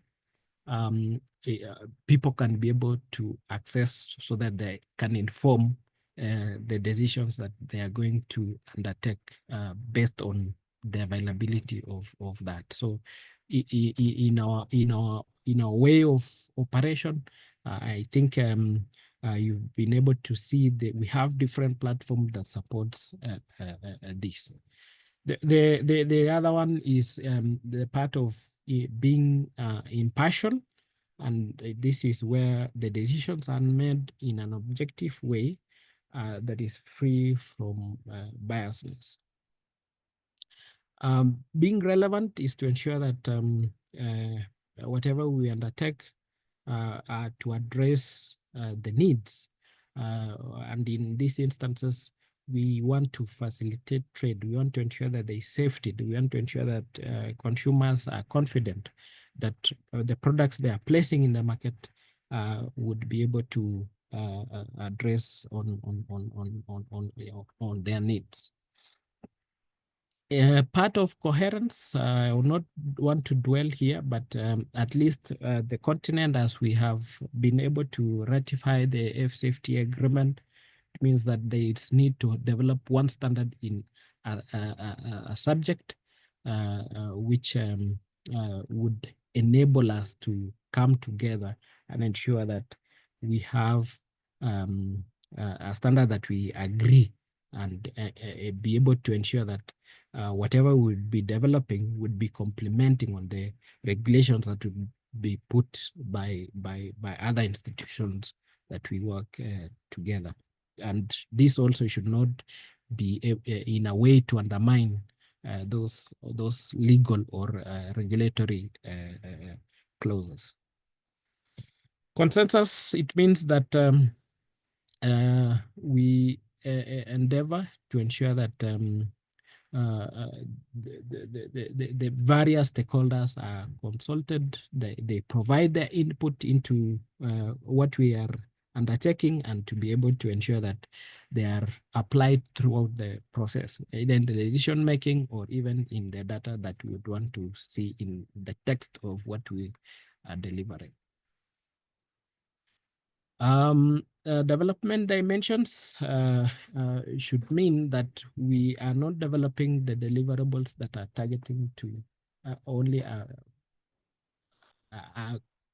other parts, but to ensure that we cater for everyone within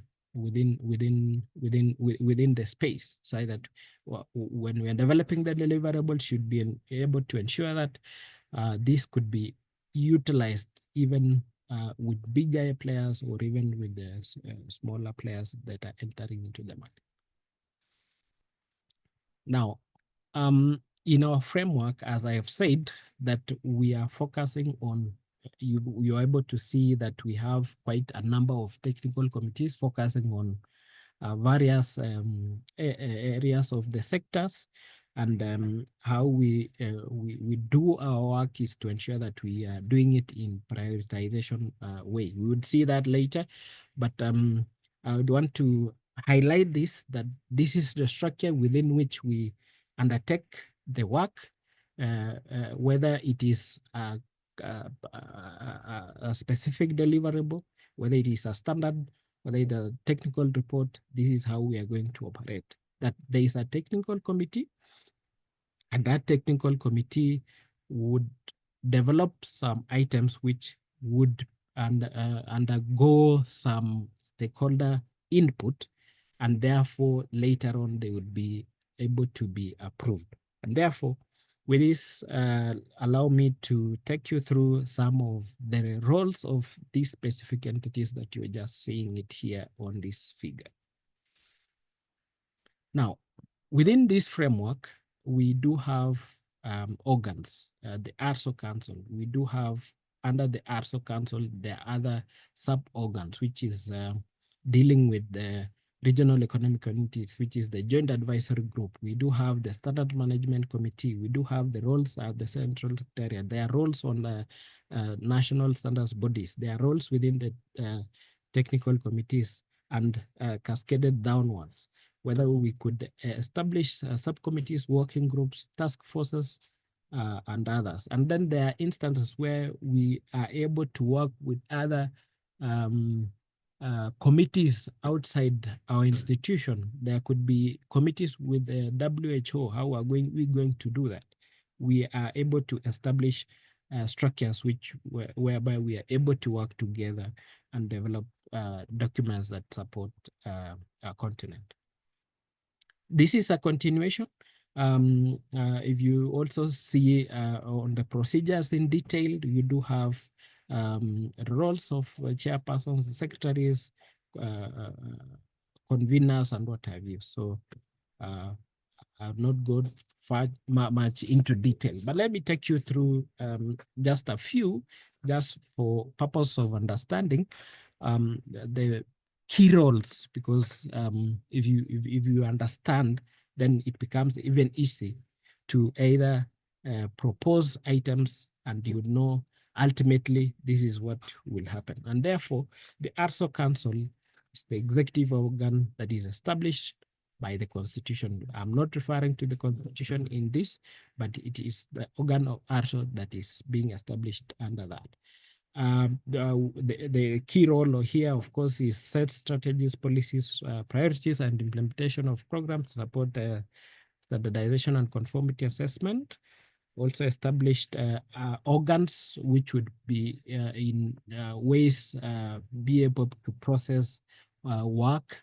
For this instance, the Joint Advisory Group, as I said, comprising representatives from the 8 regional economic communities. And then also we do have the Standards Management Committee that would be dealing with ensuring that there is due process, and finally ensuring that it recommends to the council that they endorse international standards for adoption. The other thing is the council endorses or regional or international standards for adoption by the member states. It also establishes the procedures, including this one, for the harmonization of work. And therefore, the council has developed this joint advisory group for purpose of coordinating standardization work between ARSO committees and the regional economic communities. The role actually is to provide input in the identification of the prioritization of new work items for the development of standards at the ARSO level, or it could be any other deliverable. The other role is to recommend the priority sectors and topics for harmonization at African level. At the Standards Management Committee, would be able to see that later. Then promote the initiation of a mutual recognition agreement within their regions. I think we do have an experience with this, in that there is an existing mutual recognition agreement which has been developed and member states are implementing. Then the other part which really is strong on this is the to monitor the progress of the adoption and implementation of harmonized standards and programs. I think there's a question here that we do have feedback from countries that they have adopted the standards, and therefore that is the role of the Joint Advisory Group. The Standards Management Committee, on the other part, deals with procedural issues in establishing and dissolution of technical committees. So this is quite important, in that if you have an item and it's not within the scope of what colleagues have said of the more than 90 technical committees, then a justification is presented to the Standards Management Committee to ensure that it has established that area for development of the standards. The other part is upon decision of the technical committee, it considers the appointment of the technical committee's chairperson. It can also reallocate the secretariats. The secretariats, in the instance that country X may be having more leadership, then it may be able to ask other member states to undertake the role to lead on that committees. Then also, if there are new areas, then it approves the titles of that area, the scope, as well as the programs of the technical committees. Approves also the establishment of the subcommittees and technical committees. It monitors the correct application of the procedure. What we are talking about here is under the sole management of the Standards Management Committee. Then ensures that the acceptance criteria for final African standards are met. Provisions of guidance on the technical committee secretariats and NSBs on procedural matters, and then submits the final draft African standards to the ARSO Council for approval as African standard. You take note that the core part here is ensuring that there is due process so that the ARSO Council could be able to approve them. Now, the ARSO Central Secretariat here, the role more on standardization issues is to liaise with the national standards bodies and the regional economic communities. Purposes of course, one, providing experts, and we would see maybe that in the roles of the other organs. Then provide logistical support either to the council, the Standards Management Committee, the technical committees on the management of standards harmonization projects. We are maintaining also the catalog and the databases of approved African standards, and also we are ensuring that we promote standardization activities by ways of outreach. Yeah, in liaison with Standards Management Committee, we also advise on the request, the regional economic communities, the national standards bodies on the correct application of the procedures. This is for the standards harmonization process. We provide also the text of the approved African standards to national standards bodies for adoption. We also monitor progress of adoption and implementation of harmonized work. Others, outreach and dissemination. We also do sensitization, which I think I didn't capture. On the part of the national standard bodies, its core role here is to ensure that the adoption and publication of the African standards, and also this coming in, withdrawing any conflicting national standards when there is that of the regional, and designating delegates to technical committees or others, ensure that delegations of the TCs are adequately briefed. One of the things that I think is major is to ensure that as you are nominated as an expert, you are briefed on what is expected for you to undertake. Provide committee secretariat when holding a technical committee or subcommittee secretariat, and then promote the implementation of adopted standards. Assist also the technical committees to arrange for public review for the draft African standards. On the part of the technical committees, we are talking about now where we have convened and the technical committee is established by the SMC, and the nominations has been sent by the national standards bodies. So This, as we said, is established by SMC. I don't want to belabor on that. The minimum is 6 members to participate in the work. Then the chairperson or TC may be drawn from the same member state or from any other member state in consultation with the secretariat. So that one is on consensus. It develops the work program, but it is the SMC that will ultimately approve, and then they would undertake the work itself. So it also take into account any international standardization work coming within its scope. If you've those who've participated, they know there is that alignment where we are saying this technical committee, I think we are aligning to this ISO TC or whichever international standards development institution, and these are their correlating technical committees. It's also responsible for the maintenance of the technical committee outputs. It develops the drafts, ensures that there is consensus, provided editing services to ensure that the drafts are aligning to international best practices. It recommends the deliverable to SMC for approval. Now, the roles here are similar, only that this committee is more on the conformity assessment committee, but the roles are similar to that. Then there's another one also on consumer committee, which deals more on consumer issues. So they are similar in nature, in their structure, only that the focus is on the specific.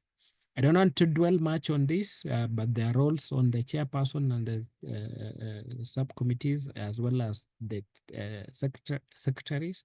There would be any questions that may be related to that, then it would be appreciated.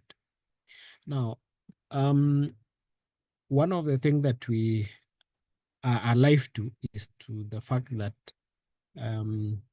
whatever we would be developing is guided by time, and therefore the procedure as envisaged, the steps that are to be undertaken, and whether that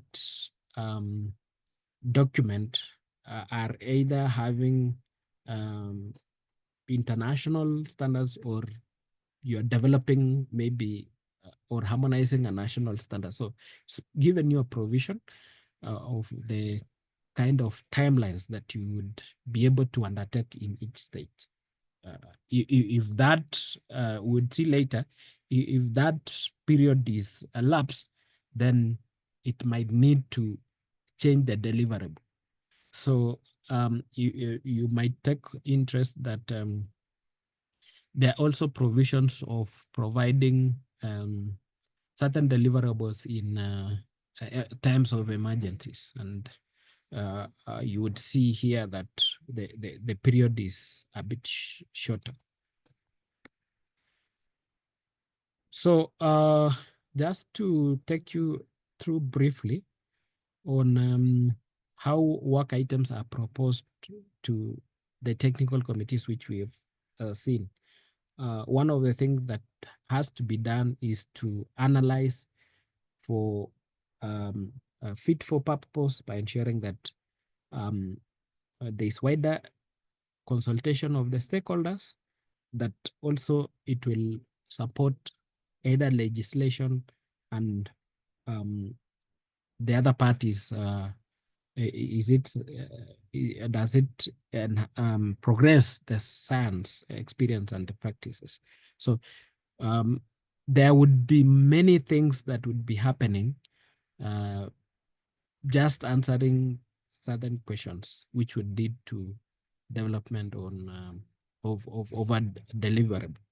Now, one of the things which is key here is the questions that we would be asking ourselves. Why is this needed? How are we going to develop it? Who needs them? And when is it needed? So with those, we'd be able to process that proposal With this also, it goes hand in hand on the approval. Why is it needed? Who approves it? And how it is going to be approved. So this also helps us to build a case. And there would be several undertakings even after developing the first part. There would be consultation within the technical committee. There would be consultation within the member states, and then also you release it to wider stakeholder, if I may call it, through the notification desks.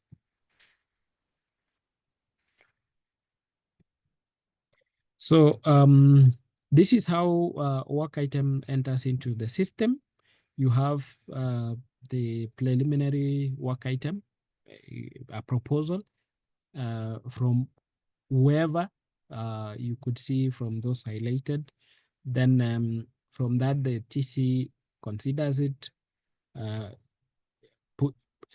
placed into a proper justification, consultation undertaken, then the feedback is received. The committee ensures that there is the threshold, then it submits to Standards Management Committee before the committee undertakes it. So the instances where the area identified has an existing international standard, and therefore the path to it is shorter than where either there is a national standards and either sub-regional standard, it goes through a bit longer period. So I think I've mentioned on this that there is a criteria to have this, so you would refer at least this one in your reading kindly. Then provision also on developing of the draft is provided for, and for what period, and also who takes the lead, and how should it be undertaken. What could be the language that's also provided for. I don't want to dwell much on that. Also on the other parts of engaging stakeholders before it is approved. I think I talked about this when I was speaking to the issues of Standards Management Committee, and you're able to see here also coming in the approvals. I talked also of the procedures on fast tracking. The certain steps would be shortened in terms of the period, and this applies when there is disaster. For example, when we had COVID, there are some of the deliverables which we developed within 6 months. But more specifically was on the masks and hand sanitizers. You're able to see continuation. I don't want to go into further.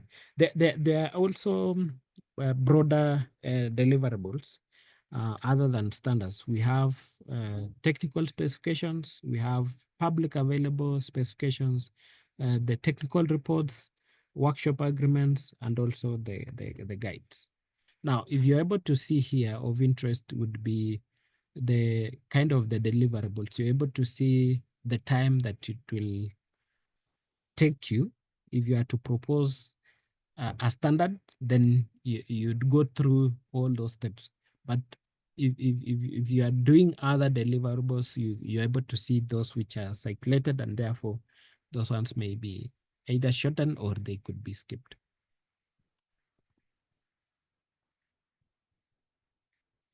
Now, once all this has been developed, there is need to continuously maintain it, and it is the relevant technical committee that maintains it, either systematically at the period not exceeding 5 years, and who initiates. It could be a member state, it could be a stakeholder that says, we believe that we want to review this because of technological advancement or any other reason.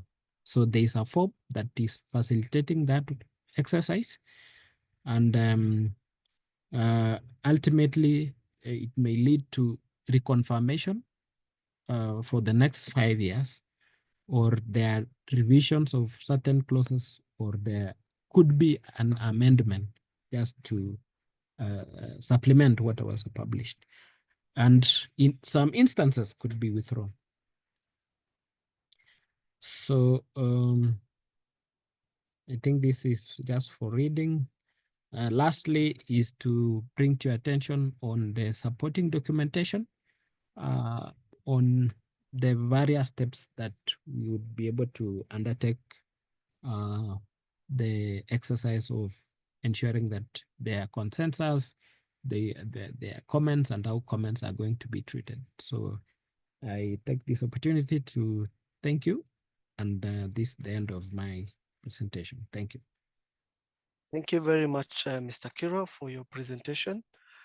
We note that Mr. Kiro's presentation is very important to all the queries that were provided with regards to harmonized standards. And he gave the role of the council, the SMC, the NSP, the ARSO Central Secretariat, the member, the technical committees, the project committees with regards to harmonization of standards. Thank you very much, Mr. Kiro. We have a few queries that we noted from the chat box and also from the menti.com.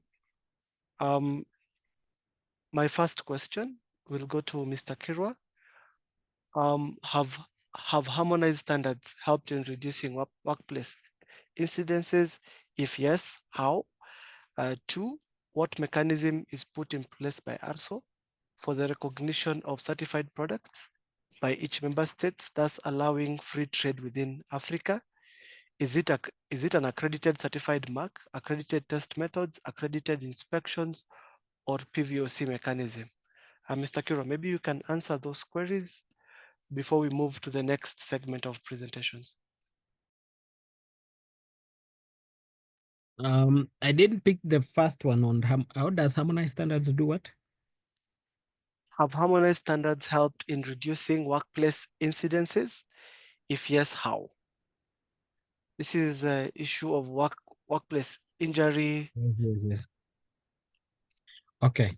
And overall, we develop standards to safeguard on safety, and the other one is on protecting the environment. And therefore, if you have a standard, it can it would depend the aspects of safety and the aspects of protection of the environment. And I can say yes, if you are developing a product to or a service that you would want to protect you in the workplace or to reduce incidences, then I will say yes, it does.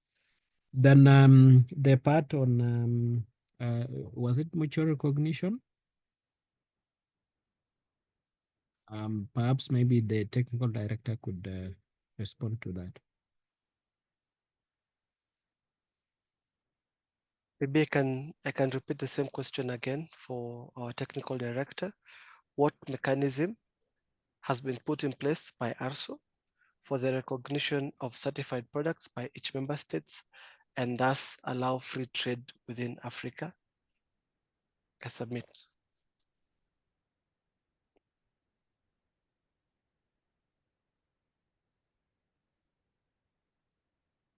We can proceed to the next presenters and hold this question brief, since they'll be giving presentations on one, impact of harmonized standards. Mr. Dan, Yes, Mr. Philip, you can proceed. I You would like to answer the query? basically, yes, Okay, please on proceed. this recognition, we want to highlight what is going on currently, because we have the eco-mark scheme and we have the eco-label, and we have already, I think, certified about 12 countries or 12 companies, and at the same time currently engaging with the SMEs and so many companies also in the certification of the eco-label mechanism or certification. So first of all, the EcoMark level, a label which is recognized worldwide, is one of those mechanisms that we are using with member states.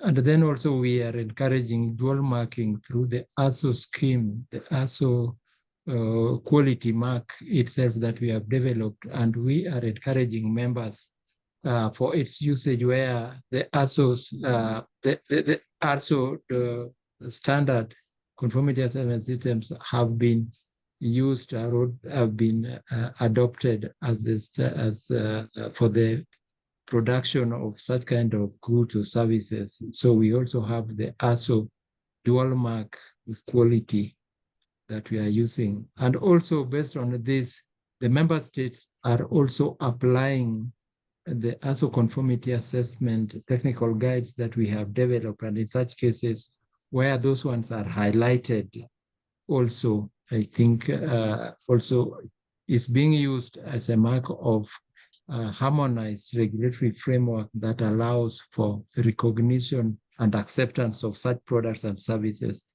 within the African continent and beyond, because also the ARSO conformity assessment procedures under the ARSO standards harmonizations are based on international best practices, which are also recognized outside the country, outside Africa, into the global market. So those are some of the highlights that I can give, and when the Director General comes, we'll also highlight more. Thank you. Yeah, I think in addition to that, when we talk about recognition, I think we are coming from an age where consumers maybe would not know the value of a certified product, and I think there has been a lot of engagement with the member states, either one, to ensure that they lower the cost of certifications. That has been for sure been undertaken. To as a start, even to the SMEs, that was the focus, was to ensure that there are some waivers that were provided for. Then the other thing was how do we ensure that we exhibit these products in maybe expo platforms. So also that one has been provided for in some instances, but we know some are capital intensive, but I think we've been able to showcase the certified products are showcased in those exhibitions to be able to get the buy-in and even access other markets. Thank you. Thank you very much, Mr. Kiro. We hope all the queries provided have been fully answered. We look forward to your feedback. Mr. Philip, would you like to say something? No, really. Thank you. With regards to my colleagues, Mr. Kiro's presentation, we note that an IT system is also required to run all those activities. At the ARSO Central Secretariat, we have the ARSO social media platforms. We have these awareness creations and our webinars. We've also been able to establish an IT culture and strategy to integrate ICT with the ARSO missions and functions. And therefore, soon we'll be launching a few databases on testing laboratories. We have 2 databases being developed. We also note that currently, for the harmonization procedures Mr. Kiro was talking about, we have the ARSO Standards Development Platform, which is the Microsoft SharePoint, which most of the experts and some of them who are in this specific meeting have credentials to access. We also share information purely on the ARSO website and social media sites for our access, and electronic platforms are readily available for your access. In Mr. Phillips' presentation, he mentioned about the essay competitions, where we are at the 12th edition of the essay competition being conducted, awaiting receipt of the essays before the 18th of April from countries. We are happy to inform you that at least 21 countries are currently conducting the essay competition. We've been able to do meetings with coordinators of the essay competition. We've been able to take a lot of lessons learned. We've seen countries going above and beyond to just conduct the essay competition. Case in point, South Africa offering scholarships of more than almost $8,000 to the winner, $6,000 to the second, and around $5,000 to the third winner at the national level. And this is something commendable. We also noted a presentation from Mr. Oyaki talking about the Tradeway portal, which provides information to exporters. And when you look at some questions, when they're talking about asking about if they want to export, how are you able to share this information? What is the mostly traded product within your country? And that's why we actually sent out that question to you so that we can be able to understand the audience that we have.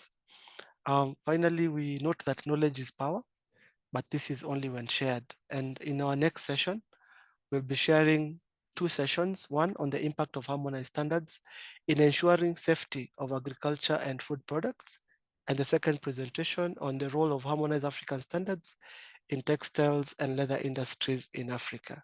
The first presenter will be Madam Lilian Kamanzi, who will be followed by the second presenter, Madam Clementine Mukamana, and then we will have what we call a question and answer session immediately after. Thank you very much and welcome, Lilian Kamanzi.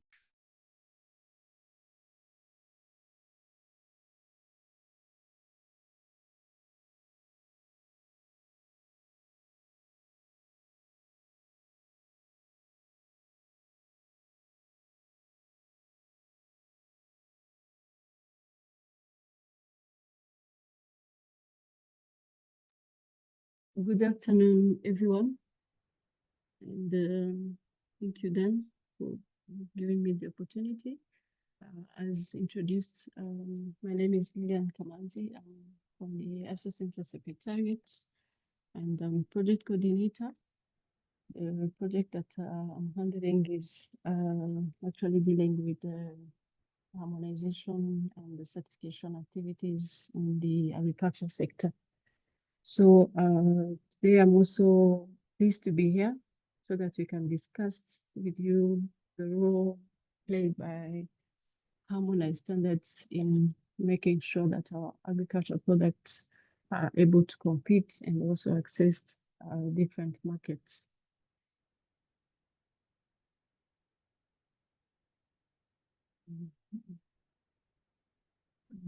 Very nice. Screen is not moving.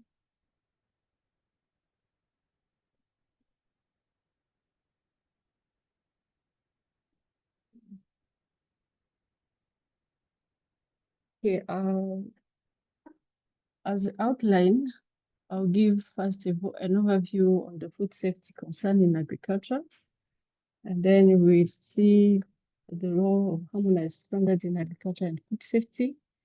I'll share a bit on the benefits of harmonized. I'll be brief on this because most of the items have been covered previously by my colleagues.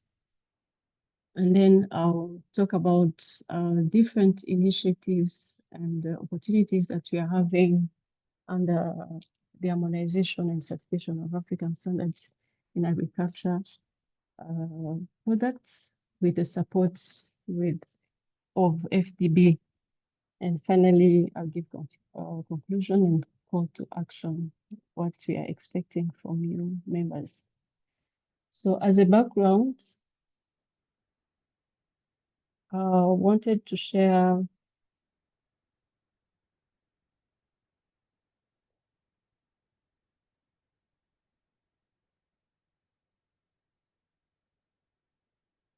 the status of agriculture in Africa.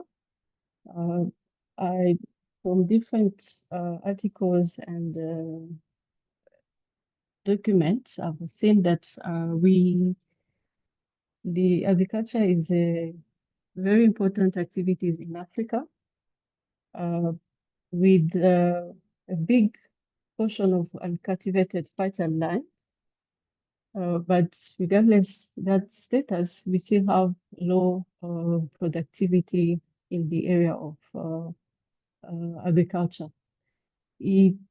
has been also mentioned that agriculture is essential to African economy, whereby it provides labors to different farmers or population to the Africa. And they have highlighted also the key product that we are having in Africa, whereby in terms of crops, we have cocoa, coffee, tea, cotton, cashew nuts, fruits, and vegetables, and cereal products like maize, rice, and wheat. When it comes to livestock, we also have cattle, poultry, dairy products, fish, and seafood in some countries. So when we go to the export and import, we realize that despite the vast agricultural potential that we have in Africa, we still import a lot compared to what we are producing. And we are exporting raw agriculture instead of manufactured or processed products, which is costly and also not giving us or giving us back the opportunity or benefiting from that. Additionally, the continent remains a net of importer. We import a lot, which is creating a deficit of this amount that you see on the screen. In terms of exports, we only export cocoa. We have fruits and nuts, and also some beverages. So when we go to the value addition, first of all, we need to note the importance of having processing or adding value to our agriculture products. This mainly enhance our products. It reduces the post-harvest losses. It creates employment opportunities and also improve the security of our consumers. But currently, the status we are having now, Africa possesses only about 30% of its agriculture output, compared to the other regions like Asia and Europe, whereby processed products are over 80%. And with this, we have seen now that at least now that our industries are trying to process based on the few initiatives that are coming up, like the AfCFTA that we have been hearing or presenting, and other agricultural strategies and policies that have been put in place by the African Union. So what are the challenges? Why are we not able to process more or to add value to our agricultural products? It has been noticed that we have issue with the infrastructure. We have our SMEs have infrastructure issues. They have financial constraints whereby they are not able to get funds or supported in processing those products. And then we have different policies, regulatory issues.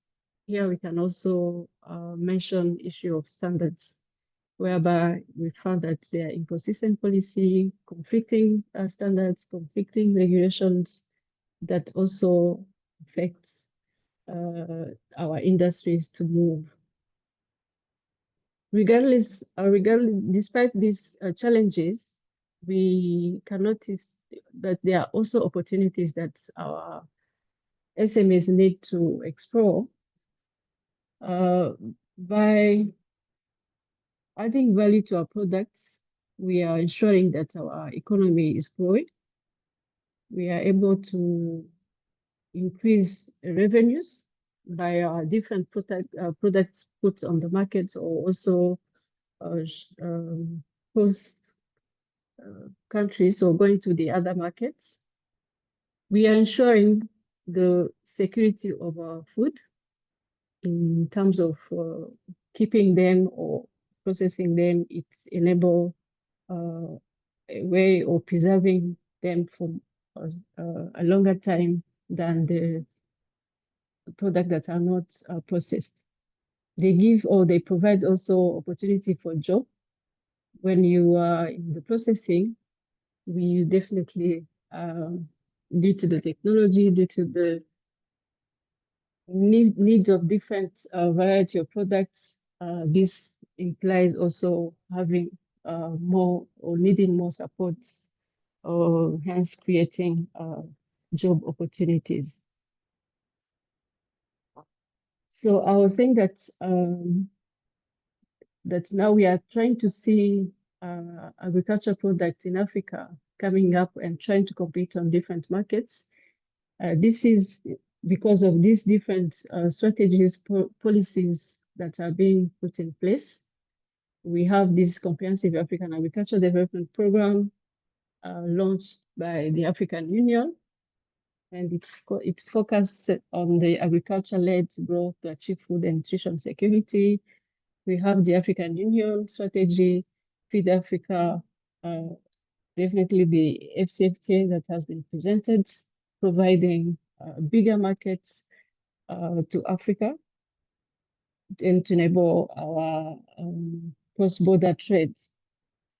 And we cannot forget now the contribution of standards, especially the harmonized standards, African standards that we allow now to exchange product easily, because we'll be speaking or the same language or using the same tool to all over the markets at the continent.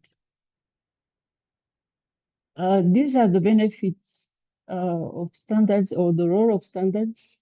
I think I'll not draw much time on this because it has been presented in the previous presentation by Mr. Peter and also Mr. Philip presentation.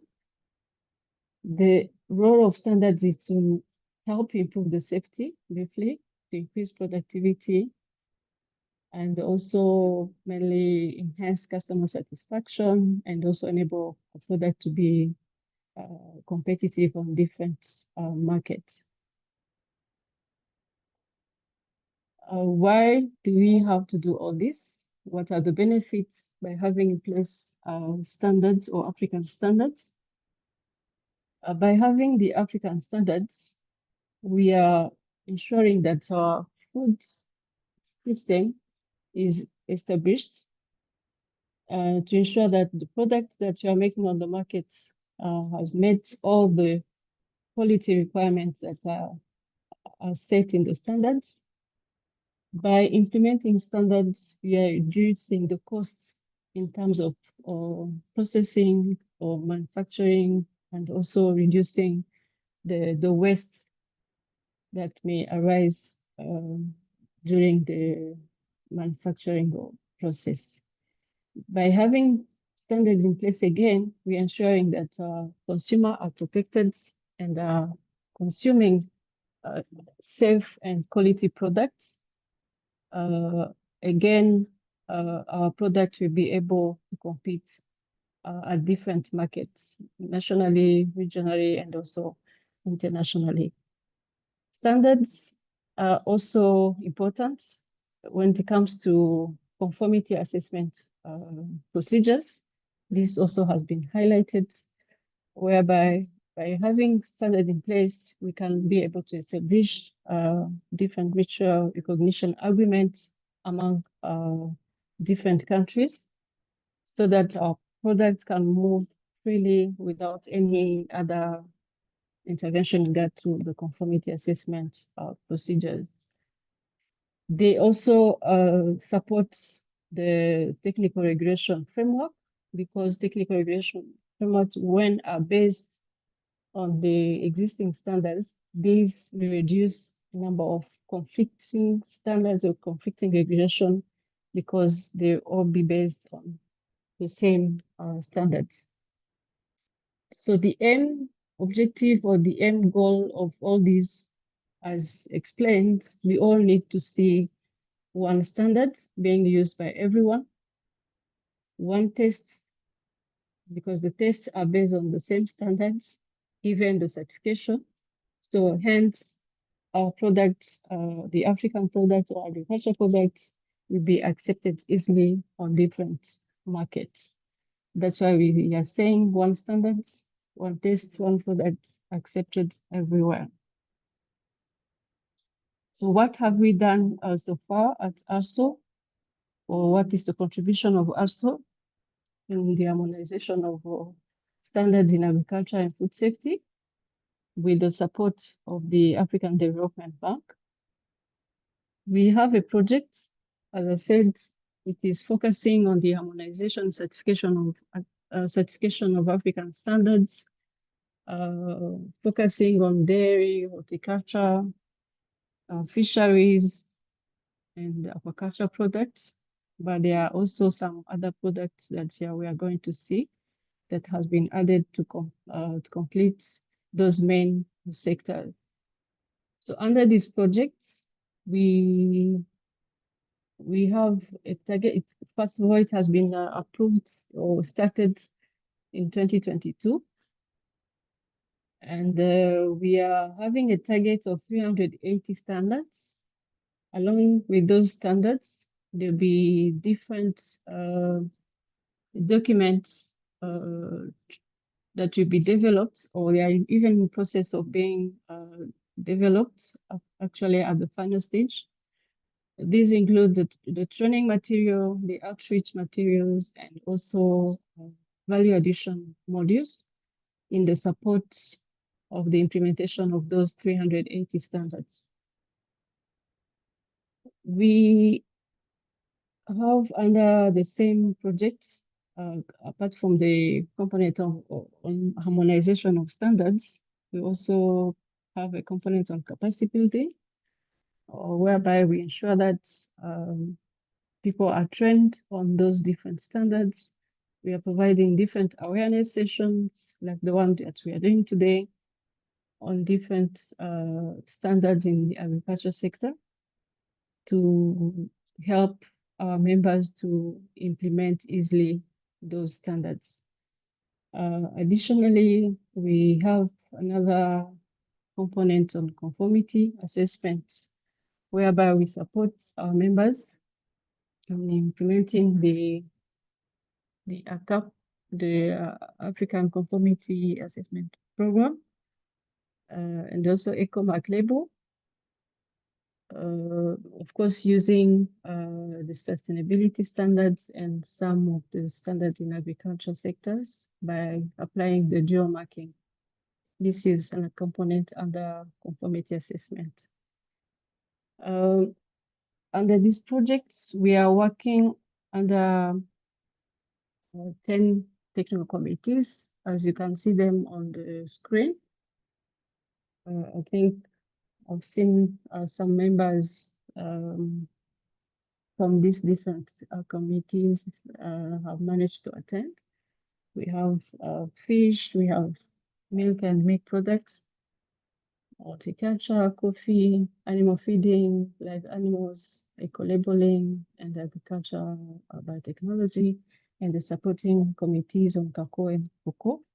These are the ones now putting in place the conformity assessment scheme that are being based on to certify against the standard that will be developed under those different committees. As I've mentioned already, the capacity building that we are doing and the supporting documents that are being developed, and also the certification activities. And these are under component 3, the different document assets I mentioned earlier that will be used in the support of building capacities of SMEs in those different sectors.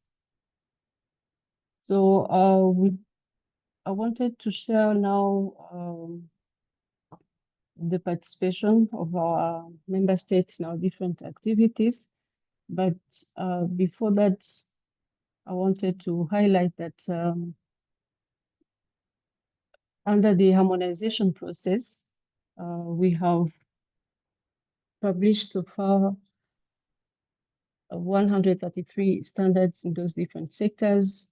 But additionally, we had other standards that have been published initially or before this project. Now we are around 429 standards in agriculture sector alone. So if we add the 380 that are coming under this project, will be around more than 1,000 standards in agriculture sectors that will be supporting our SMEs to be able to compete on different markets. So this is the status of participation of our members in different committees. We keep on updating this. It's not a static document. As we get members and we update. But so far under this project, we have 478 experts. I think it's clear. You are seeing how many experts are under each TC. We have 40 member states that are participating in those different countries. We would wish to see all the 43 members participating, but awareness and mobilization are going on to see all the members participating, also contributing in these initiatives, because when you miss participating in this, your needs or the need from your country will not be considered in the final document, and this might affect your SMEs or might not be able to implement easily the standards. So you see, we are still having few members. We really want to see all the members participating in these different committees. Here is just more details on the participation of members under the 10 TCs. There are few countries that are participating actively in different committees or the 10 technical committees. And remember, this is only the 10 committees under the FDB projects. But I believe there are even other members participating in other technical committees, but specifically for the agriculture sector, these are members that are participating and at which level. In terms of progress, I think I've just mentioned it. We have so far a number of standards that have been published that we would like to see members adopting and also implementing. These are about 133. And there are others that are coming, around 406, which are in progress. You can see we have even gone beyond the targets because of the needs or the new item that we have received from members so that they can be considered also in their development process to enable their products to be commercialized and also put on the market. In terms of capacity building and awareness session, we managed to create awareness. This is a physical awareness session whereby we went to different countries, 11 so far, but we have also other awareness sessions that have been conducted online. And this is ongoing activities that we are continuing to do with our members. Like next month, we are planning to have an awareness session in Lesotho. And the following month, we also be doing the same in Mali. So it's ongoing as as per the request, and also as we are having enough facilities to be able to conduct all these activities. So in terms of training session provided, we managed to train 462 stakeholders in the agriculture sectors. And as also mentioned earlier, this is ongoing activities. As we get needs or as we get contacted for the support, we always do that, whether it's online or also physically. We have a number of training material, value addition, outreach material that are being developed. Soon they'll be published, and also you'll be able to have them and use them as needed. In terms of conformity assessments, I'll not talk much about the importance or how we can go about this. This has been explained earlier. I just wanted to focus on the support that we are having under the project. This initiative has been even communicated to different member states. We have support under the project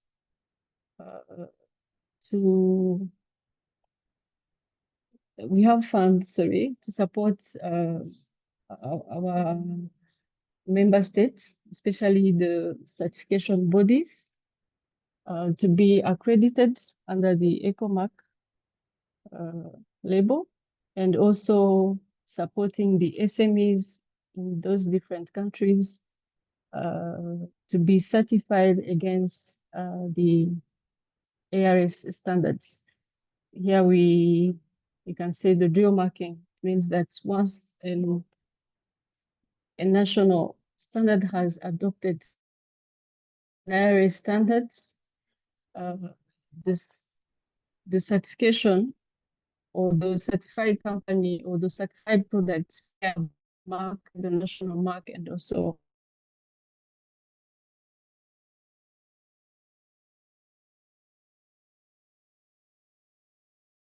conducted against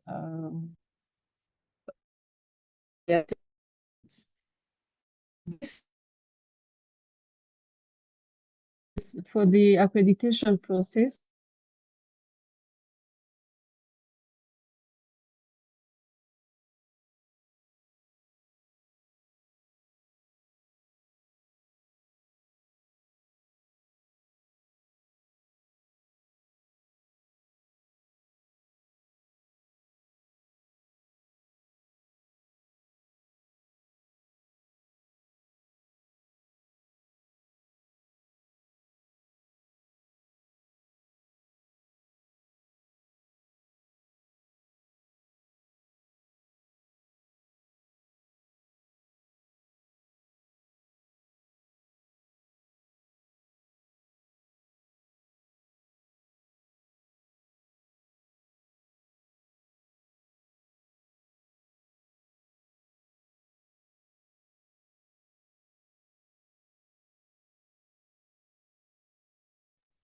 We are really sorry. We had an internet downtime, but Madam Lillian is joining us right now to finalize with the presentation. Thank you.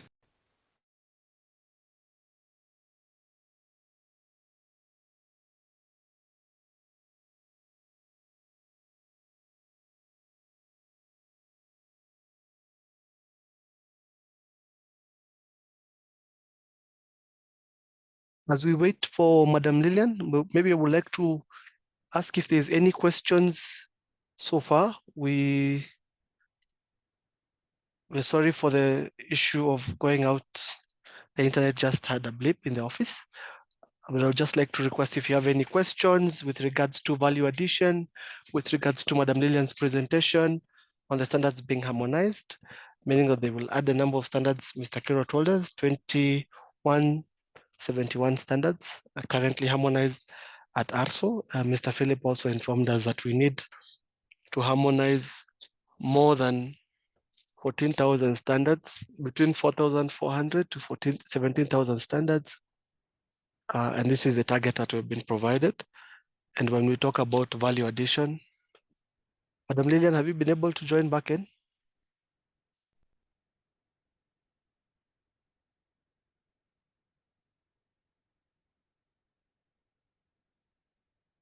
Oh, yes, then I'm back, and I'm sorry about the Please proceed. interruption.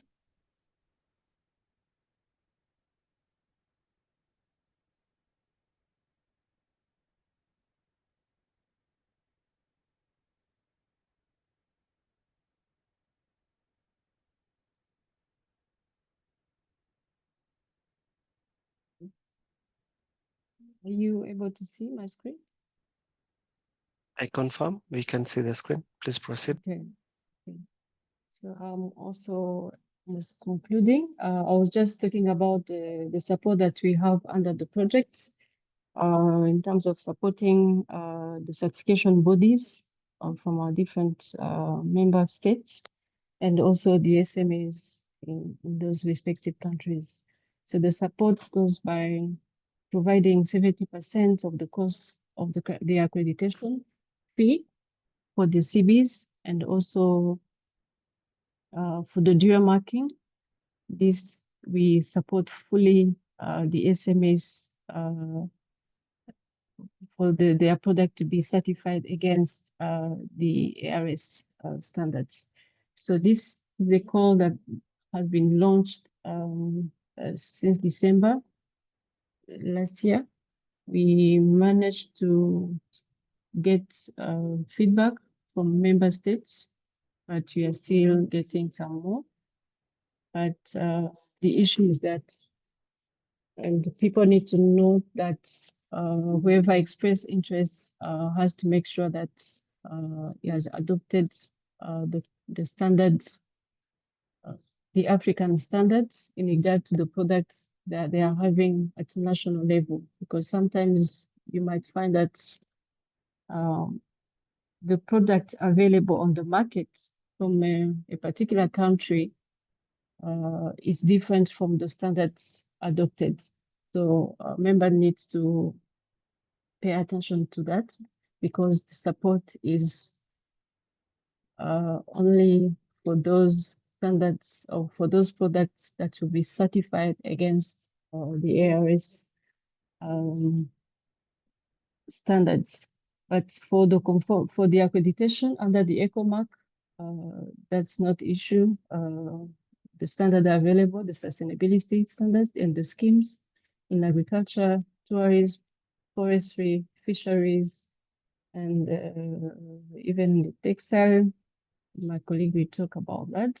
So all those sectors can be supported under EcoMark. So before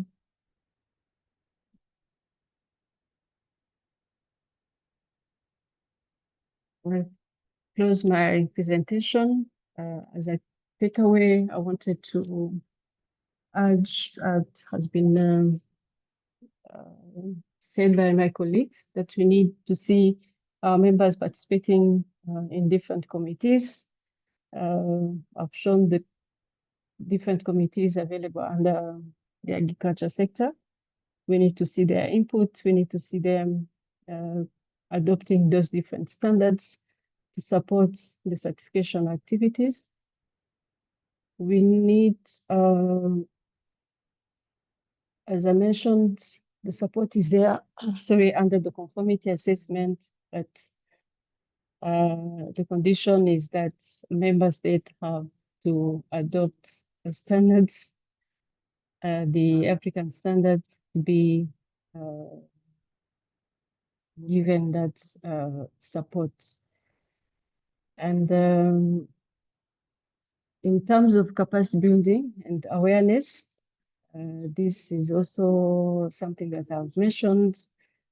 It's a commitment that we are having to our members. We continue to provide needed capacity building in terms of the published standards or any issue related to standardization.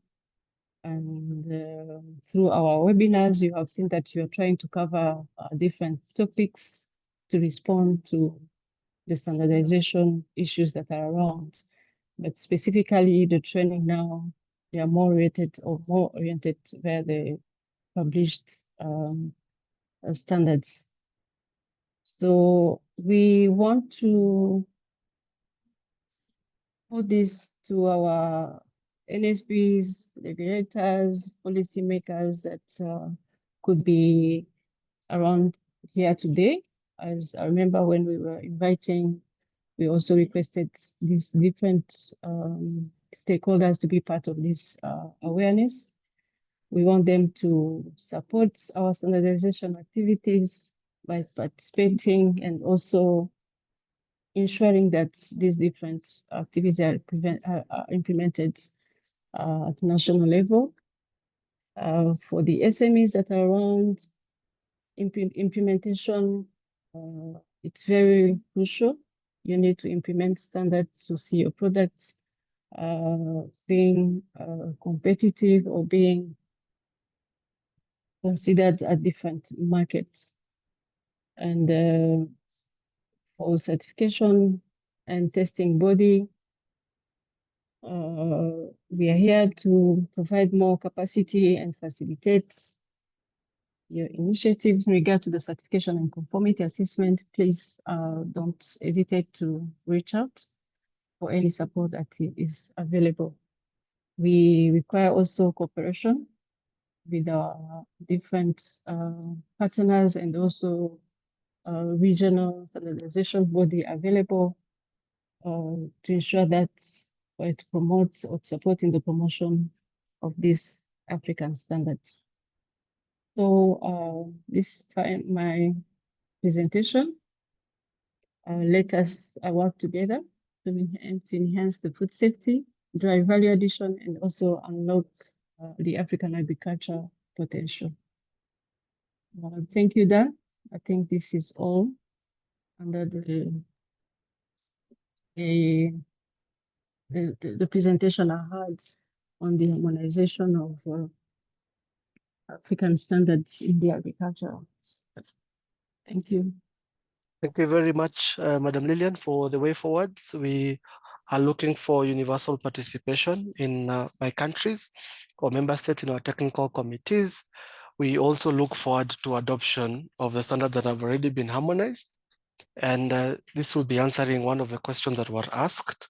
If countries are already implementing, we confirm that countries are already implementing these standards through adoption. And every month, we get adoption of more standards by countries, and we thank you for this process. We note there are CAP procedures where countries have been able to participate in. We're talking about capacity building and awareness, just like this exercise, and Madam Lillian notes that going forward, we also need more of this awareness creation so that we can be able to just share knowledge, ask questions, and understand. We note that all these standards are important, one, to NSBs, regulators, and also policymakers, including the private sector and the SMEs. We note the importance in the standard harmonization process and implementation of certification and testing bodies. And finally, we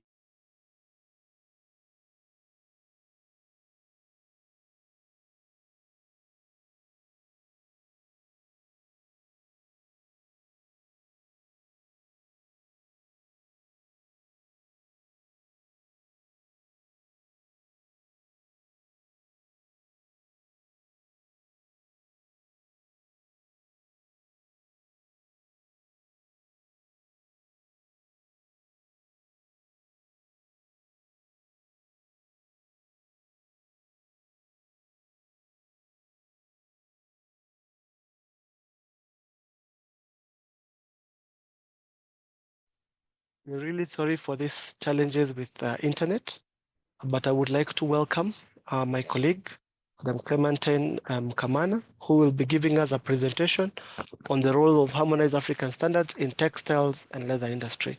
Welcome, Clementine.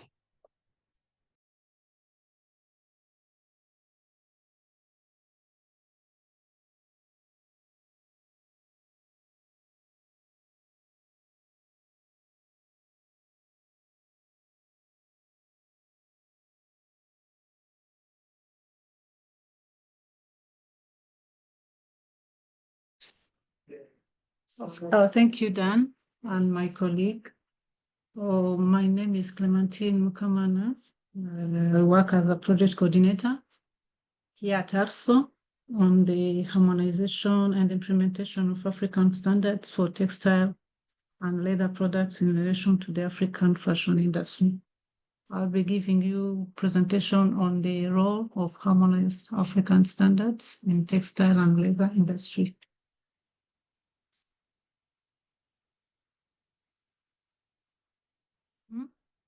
It's not in the presentation mode.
Sorry, I'm having challenge, but I'll share shortly. Proceed. Apology.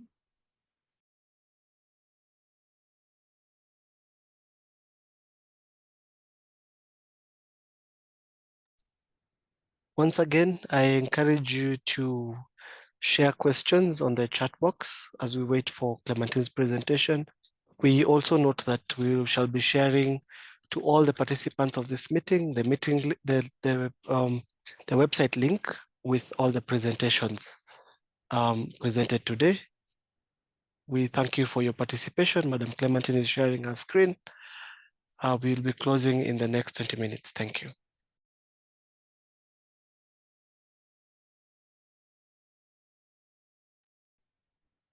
Apology for taking long. I will be giving the status on the African fashion industry, textile and leather. I will not take long since my colleague has highlighted most of the activity. Today in the textile industry is the key economic pillar in our society, as clothing is one of humanity's basic needs along the food and shelter. Therefore, it's an essential part for our daily life.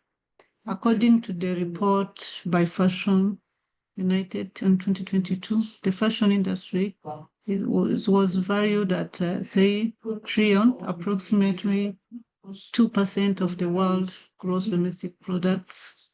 The fashion industry in Africa is also growing, with an estimated market value of 31 billion in 2020, which represent about 10% of global fashion industry value.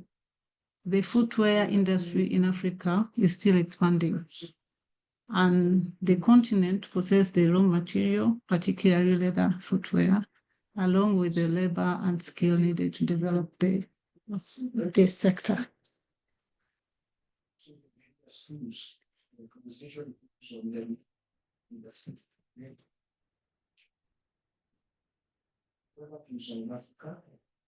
The textile and clothing industry can drive Africa's industry transformation and create million jobs, especially youth and women.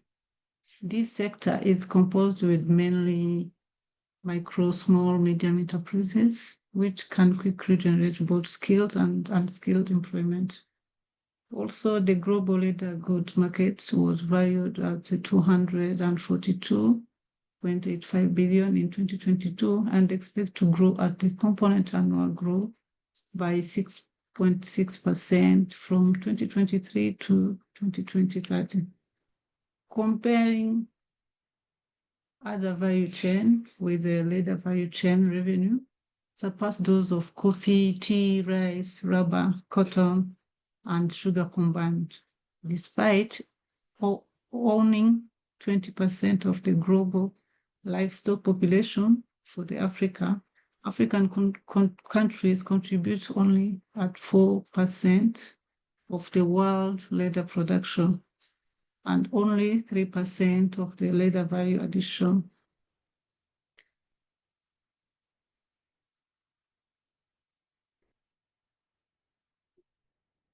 In the recent report for AfCFTA report in 2021, which value chain for Made in Africa, it has been highlighted and identified that textile and leather are a key priority for AfCFTA and the regional economic. Currently, Africa is the large source of base in the raw material for leather industry, such as leather, which is exporting minimum value addition. However, this sector has a significant potential to build regional value chain, enhance export competitiveness, and increase domestic value addition. Also, in the same report, REX has been prioritized among the sectors which has been prioritized in the AfCFTA agreement. Also, REX has prioritized the sectors where leather and the leather product has been identified by ECOWAS, CIMAC, EAC, SADC, and COMESA as a priority sector. Also, textile and apparel has been identified by ECOWAS, CIMAC, EAC, and SADC as a priority sector, which contribute to sustainable development, also contributes to employment for youth and women in job creation. It contributes also to poverty alleviation. Also, it contributes to the achievement of the Sustainable Development Goals. Despite the potential in this sector, we have some challenges. In the leather, where we have poor livestock management, the quality of hide and skin of the animals in the many African countries is generally poor due to poor nutrition. Also, animal not being cured until old age. We also have a lack of value addition in leather value chain, lack of value addition in cotton value chain. Also, we have outdated technology in existing tannery in preventing production of quality leather, despite the access of quality raw materials. Also, we have insufficient supplier of good quality finished leather, leading to unfair competitiveness with the imported products. We also have underutilization of industry capacity. We have also lack of proper standards for textile products. Also, we have our SMEs, especially in textile, are operating in the informal sector. Also, we have an effective enforcement of compliance with the Harmonized African standards, where we need ISME to comply with our standards. what is ARSO is doing to address those challenges. In the collaboration with the AfCFTA and the ITFC, we are working on the project to harmonize and implement African standards for textile and leather products in relation to the African fashion industry. This project has initiated in 2022, and the agreement was signed in 2023.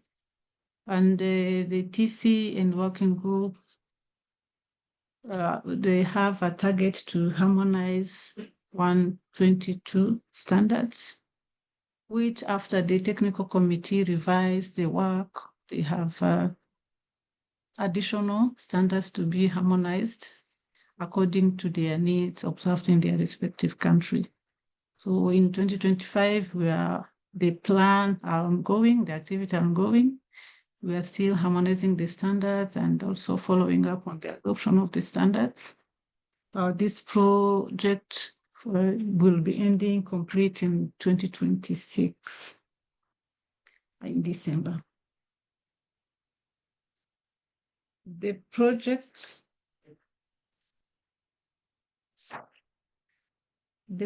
is currently, the standards are currently being developed under three technical committees, where we have textile product and accessories. We have leather product and accessories. We have footwear and accessories.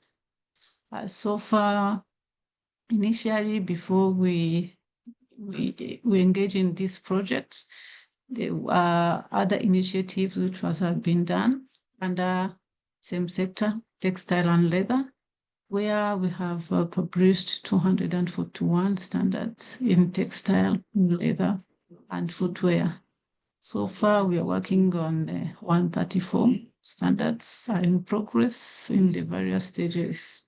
So the achievement so far, we have 241 published standards, where we have 115 standard on products and goods, 4 standard on services, 97 standard on text analysis and sampling, and 28 on codes, user and units. These are some examples of our published standards and various technical committees in this project, where we have, for example, textile sanitary towel specification under textile. We have leather fashion handbag specification under leather products, and we have foot men's open shoes specification under footwear.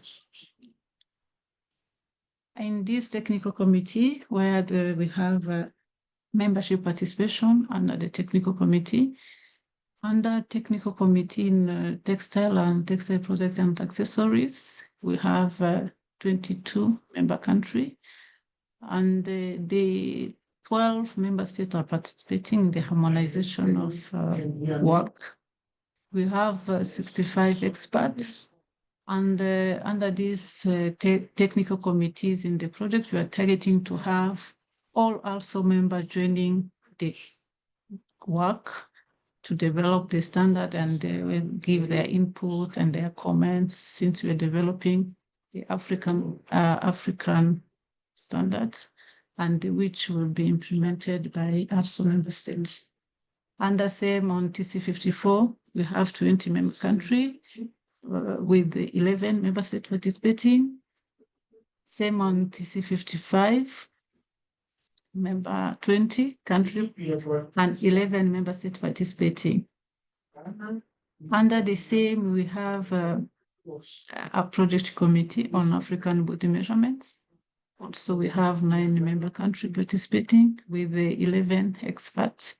Also, we are targeting members to join this initiative. We have additional to harmonization of our standards in textile. We have other components where we are the target for the projects. We are developing the training material, 36 training material, to facilitate and increase capacity and simplify the technical language for the standards in the smooth of implementation of the standard by farmers, producer, manufacturer, and the interested stakeholders. Under the same, we have another component on the capacity building, where we are targeting to train 180, including producers, auditors for certification body. So here we are planning to have a training soon, probably in April, where we are targeting to, a call for interest has been sent out. We are planning to do this training online. And for future, we will be doing more to reach our target for the project. Also, under the same, we have other components on the certification and audits and awarding qualifying products, where we are targeting to certify 20 products. We are targeting to support SME to get the certification against the national standards and on African standards for textile, leather, footwear products. So the SME here, we were targeting to support, as my colleague Lilian highlighted, a call for interest has been sent out to our NSP, targeting SME in textile, leather, footwear products. So we still need more to come. So the support is available to support on dual marking, and it's fully supported. Also, we have on the EcoMark to certify the accreditation body on EcoMark. Also, the support is available, where my colleague has also highlighted the support is 70%, where the accreditation body will be paying the 30%. So we are targeting to certify 8 products against ARSO mark. Also, the target, we are targeting to certify 12 products under eco-labeling, which is EcoMark. Also, the initiatives are ongoing under this, the components. We are planning to have the awareness under the capacity building in leather, where we are having next week awareness here in Kenya on the leather, and a study with our partner ALPI. We will be doing a study together on awareness. We will do the same in Burundi and in Zimbabwe. Also, we are planning to have a capacity building on the artisanal training, where we are targeting to train on that area in the leather sector. Also, more awareness and capacity building are planned to be done this year, focusing on textile and leather. Also, as I finish, we have other deliverables under this project, where we have a body, African body measurements, which needs to be developed. Here we have the African body measurements. It's the committee. We have a project committee on African body measurements, where they need to develop a standardized African body measurements. So it has been noted by the African that African fashion drives creativity, economic development, also innovation in Africa. Also, it's creating more jobs, especially for women and youth. So this fashion, it has a major challenge in the African industry, where the absence of the standardized body measurements for garments and footwear, there is lack of that standards that's hindered to mass production. as most of manufacturers use their own size, or they use foreign systems that do not accommodate the African body structure. So these initiatives, we have a project committee who's in charge with to come up with the African body measurement standards. So the key activity here is to develop African body measurement chart that will be used in the growing of the fashion industry. So the challenges are many, and like the fitting challenges, where you cannot order a cloth. When you order a cloth, you find the size is not fitting you, which will lead to dumping, where you cannot take back your cloth. You either give it out or you just not using it. Also, for the growing of the African fashion industry, where we will be having African size chart, where you use, if you say this size is X, it's medium, it's large, or XL for Africa. So you know it's for Africa, it will fit you. So far, we have 9 countries participating in this, and the initiatives are going on. We have a piloting country where we have started to do the piloting with Kenya. We have a team here in Kenya which will work on the sample and correcting the data for the African body. So the same exercise will be done in the other country. So the committee has been able to select has been able to work on the region, the grouping and marker that are applicable, that all countries within each region will be using.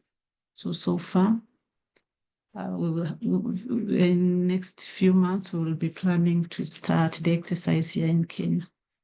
In conclusion, to add on what my colleagues have said, we need more adoption, member states to adopt and implement the African standards.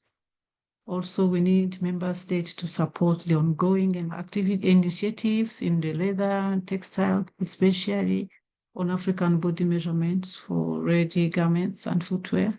More countries to join technical committees and project committees, and also to facilitate a smooth running of exercise.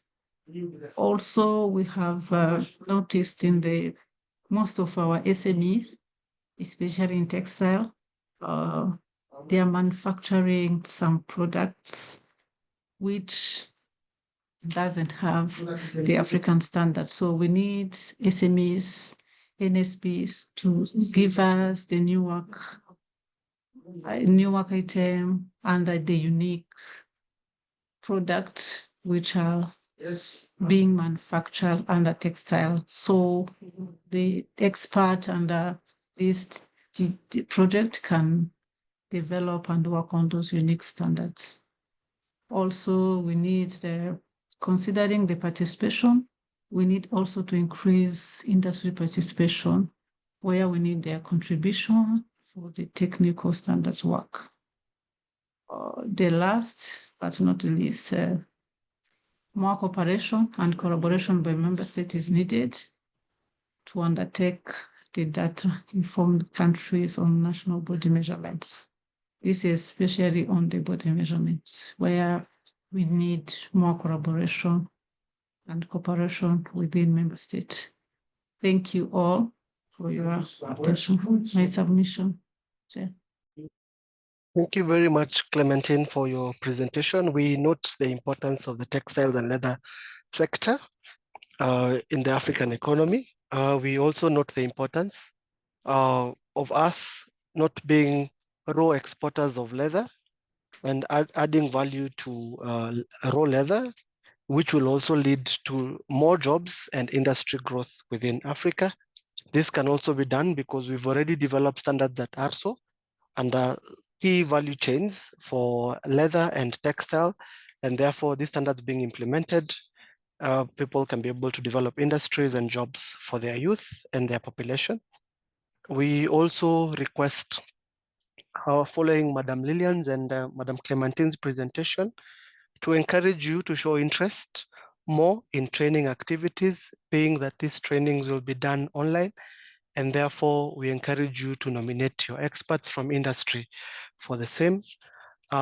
We also note that as Madam Clementine was finalizing, she noted that we do not have a chart for African body measurements, and we currently use either UK size, US size, or Chinese size, which has really affected our markets when it comes to sales of clothes, where today you buy a cloth, it's size L, and tomorrow you go to the same market with the same body size and you find that the size is XL.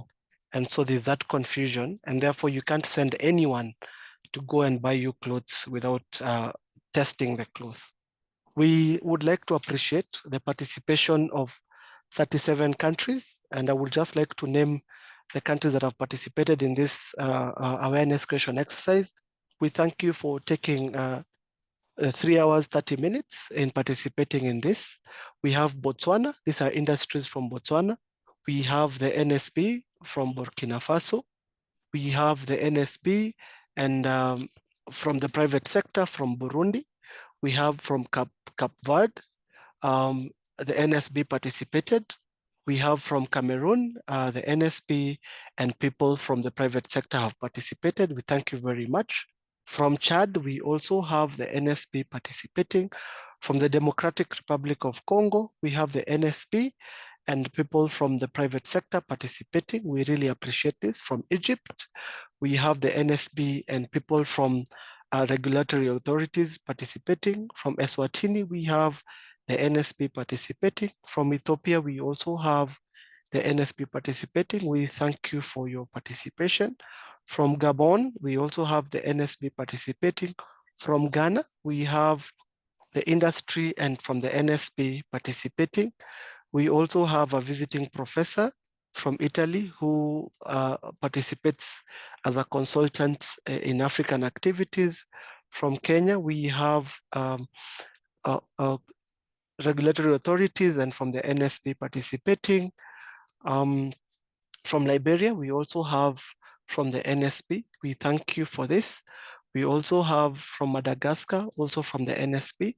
From Malawi, we have participation from the NSB. From Mali, participation from the NSB.